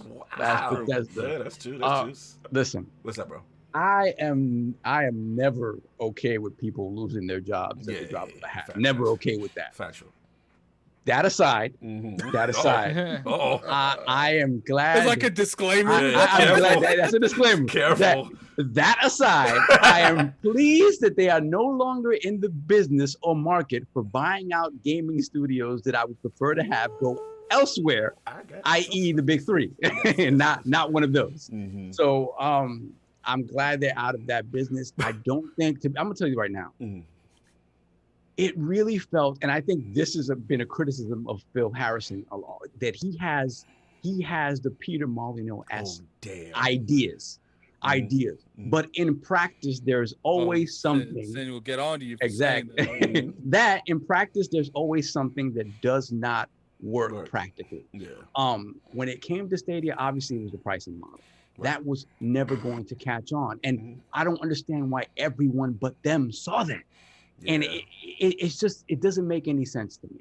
So beyond that, when you look at, they put together all these studios, right? And Google feels, if you look at Google's track record with anything they put out, if it's not successful quickly, and if it doesn't, and if it doesn't require, and if it requires an upkeep that is not the level of, Google the browser or whatever it doesn't feel like they care about putting the effort in to do that work. And when it comes to gaming, Gaming isn't something you trip into. I mean, the thing is, Phil Harrison should have known that. Right. Jade Raymond should have known that. This is something you have to put time, money, and effort behind to really make something substantial. Right. And you were never going to get results in a year. That was never going to happen. The problem solved is a lot of these big companies like Google, Amazon, they feel like they could just throw money at something and make it work. And make it work. Like, and not in gaming, man. There's too many hurdles in gaming. You need time to develop stuff that's appealing to get an audience that's not there. Yeah. You need time to, scout and look for stuff that you can't even get. But they're like, let's throw $3 billion, we good. Like, we're good. We should be all right. We should be all right. And it doesn't work that way. So, and at the end of the day, I agree with King. I think we said this from the beginning when we heard about Stadia. Knowing Google, that tech will be around. The tech is great, and it'll be utilized in other things. Right. At the end of the day, I think Stadia as a platform, its days are numbered, because with this announcement of eliminating the first-party studios, they did nothing to rectify the pricing problem that, again, puts them at a disadvantage against Game Pass, against PS Now, against Luna. Right. They still haven't rectified any of that. So they're still expecting you, as of now, to purchase games individually on a service that once it goes away, you'll have no access to. Right. It doesn't make any sense. So to me, it just feels like they're just letting it ride out for however long, and then they're just going to kill it. Right. And then, but the tech will remain. That's for sure. Yeah, I'll jump in and finish this off. Look, at the end of the day, the thing that their strategy to me now, is now we're going to offer this tech to third-party companies or whatever. So they're getting out of the first-party business, right? So to me, I still think what they're doing is they're not doing what Microsoft's doing. Microsoft's doing the studio play. Like, I'm going to buy the studio. We're going to have exclusive content. We got this Game Pass. Now if that's not the play, to me, what they're trying to do now is offer it as, like, they're going to try to get IP specifically. Like, for example, like you see, like Cyberpunk, okay, hey, if we throw you this bag, timed exclusive, right? We want the timed exclusive on our streaming platform versus the other streaming platforms. Now, it remains to be seen if this new strategy. They're going to pull an Epic Game Store. That's what they're going to do. That's literally what it is. So now it's like, now here's the thing. There are going to be some companies, right, that bag is big enough, and they're going to be like, yo, okay, I'll give you Cyberpunk or whatever the next big game is, and it's exclusive to your streaming platform as opposed to an xCloud or a Luna, right? And the thing is, now, since they're not funding a first-party studio, they got a lot more money to throw around. Right. So. And that's what I'm saying. So we are not rid of them yet, because at the end of the day, they still we acted like they a bad guy in the game. Like the evil forces we're not through. You know what I'm saying? Because at the people will bend the knee to that bag. When that bag come up, and that's the thing. The bag is enticing. The problem is the bag would be 10 times more enticing if they just said, "Hey, give us $10 a month for our entire catalog." Right. Yeah, absolutely. And that's the mistake they're making. They because Game Pass, you have the first party, you have all of that in the service. With Stadia, it's like buy the service and then buy the individual game. Yeah, that's not gonna go. Even if they had something where they give you a license to the game to download it somewhere, like have something that they have with Steam or with GOG or something, where you can actually download a physical game if you want. Facts. And the other problem is, again, now they jump ship out of this first party. You don't have any unique exclusive content. You know what I'm saying? Like, you don't have any compelling. Now you jumped out. And I'm surprised they jumped out so fast. Like, they jumped out of that fast. And shout out to homegirl, was it Jade Raymond? She's the one that did, like, the Assassin's Creed. Like, they invested money into this. Like, they like, when I saw the names that they had lined up for their first-party studios, I was like, oh, wow, they look like they're taking it serious. Like, these are some heavy hitters in the industry. Now, all these big hires, for the most part, are laid off. And look, we're gonna see if this shift to third party works out for them. I don't know, but it was very interesting to see them pull out that really quickly. But that's all I got. Let's get the super chats to get up out of here, man. Okay, we have We have Smitty Smith. No, we got that one. We got the Rubber Knob with the $5 super chat. Shout out to the Rubber Knob. We have breaking news. Surprise twist. Microsoft buys out Stadia Studios, saves them from the bushes. That's crazy. That's crazy, man. So we yeah, I think we're caught up. All right, no doubt, no doubt. So let's get this final ILP poll. Get up out of here. This will be up on LordsofGaming.net, y'all. So check it out. It's up now. You can make your vote heard. So please go to LordsofGaming.net for this. The polls are now going to be there permanently for the show. So with rumors of another potential Microsoft studio or publisher acquisition this year, which company would you prefer Microsoft to acquire? The choices are A, Sega, Japanese presence and classic IPs. B, Bungie, makes sense after the Destiny Game Pass deal. C, Konami with Metal Gear Solid, Castlevania Silent Hill. Or D, I don't care. Y'all still got to stop Stadia from snatching y'all IPs. So shout out to everyone that is going to go up. Again, go to lordsofgaming.net. It's up there right now. Make your vote heard. Check us out, man. It's lit. And of course, shout out to Lord Lasercorn of the Lasercorn. Thank you guys so much for having me. This was a blast. Oh, brother, thank you for hanging out, rocking with us and all our foolishness for the entire time. Yeah, no, this was fun. I appreciate you, brother, man. Tell the fine people where they can find you and what you got going on, sir. YouTube.com/Lasercorn. I'm on Instagram as the Lasercorn, Twitch as the Lasercorn Show, and I'm gaming on Twitch. On my YouTube right now, we're running a D&D series. So it's remote, and so we're doing that. That's got about 3 more episodes left, and yeah, that's kind of what I'm doing right now. Appreciate you, but thanks again for taking the time. Busy schedule. Really appreciate your story. Was amazing. Love hearing all the stuff you got planned and all the stuff you. I love hearing you guys argue. It's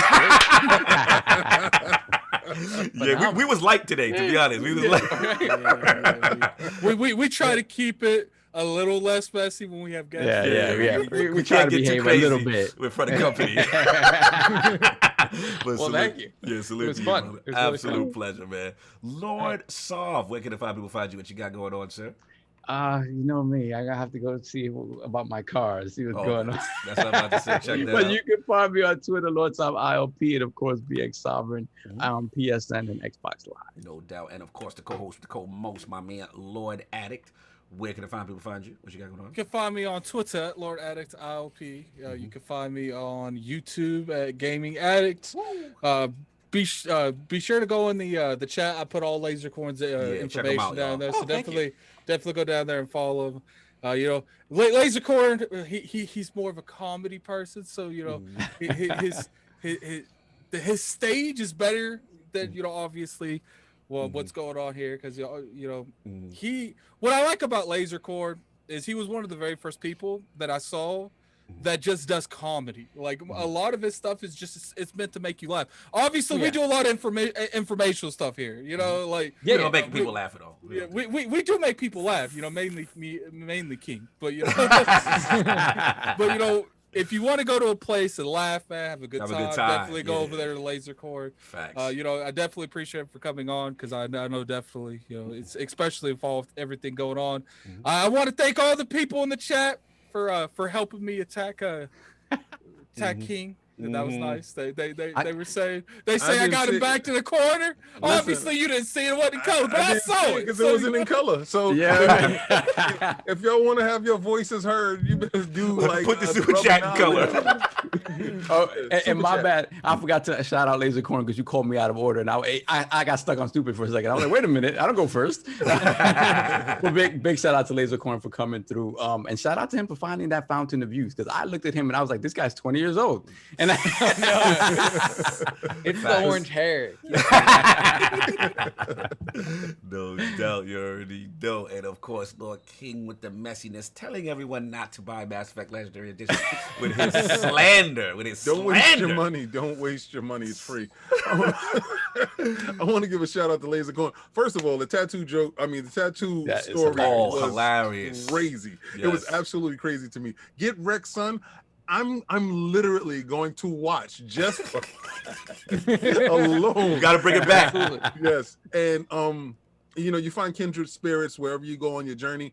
And the fact that you was a dungeon master, and I'm like, wow, it's like little things, you get bits and bites from different people. Facts. Know what happens in their world, and that was so fantastic to me. The board game things, people need to keep those things alive. Yes. It's more personable, and I know you understand the hardship in trying to formulate all of that interaction that you do in the room with the people, and to try to get that going. So I'm definitely gonna check out your channel. And he does a lot of animation in his videos, man. Well I look at that stuff and I'm like, nope, not happening. I do some of this stuff personally. So yeah, it's a mix. Some of the stuff I do personally, and that's the really bad, corny stuff where it's just like a still figure bouncing up and down. And then but sometimes I have an actual animator come in and do like really cool action sequences. Nice. It bounces back and forth. Love it.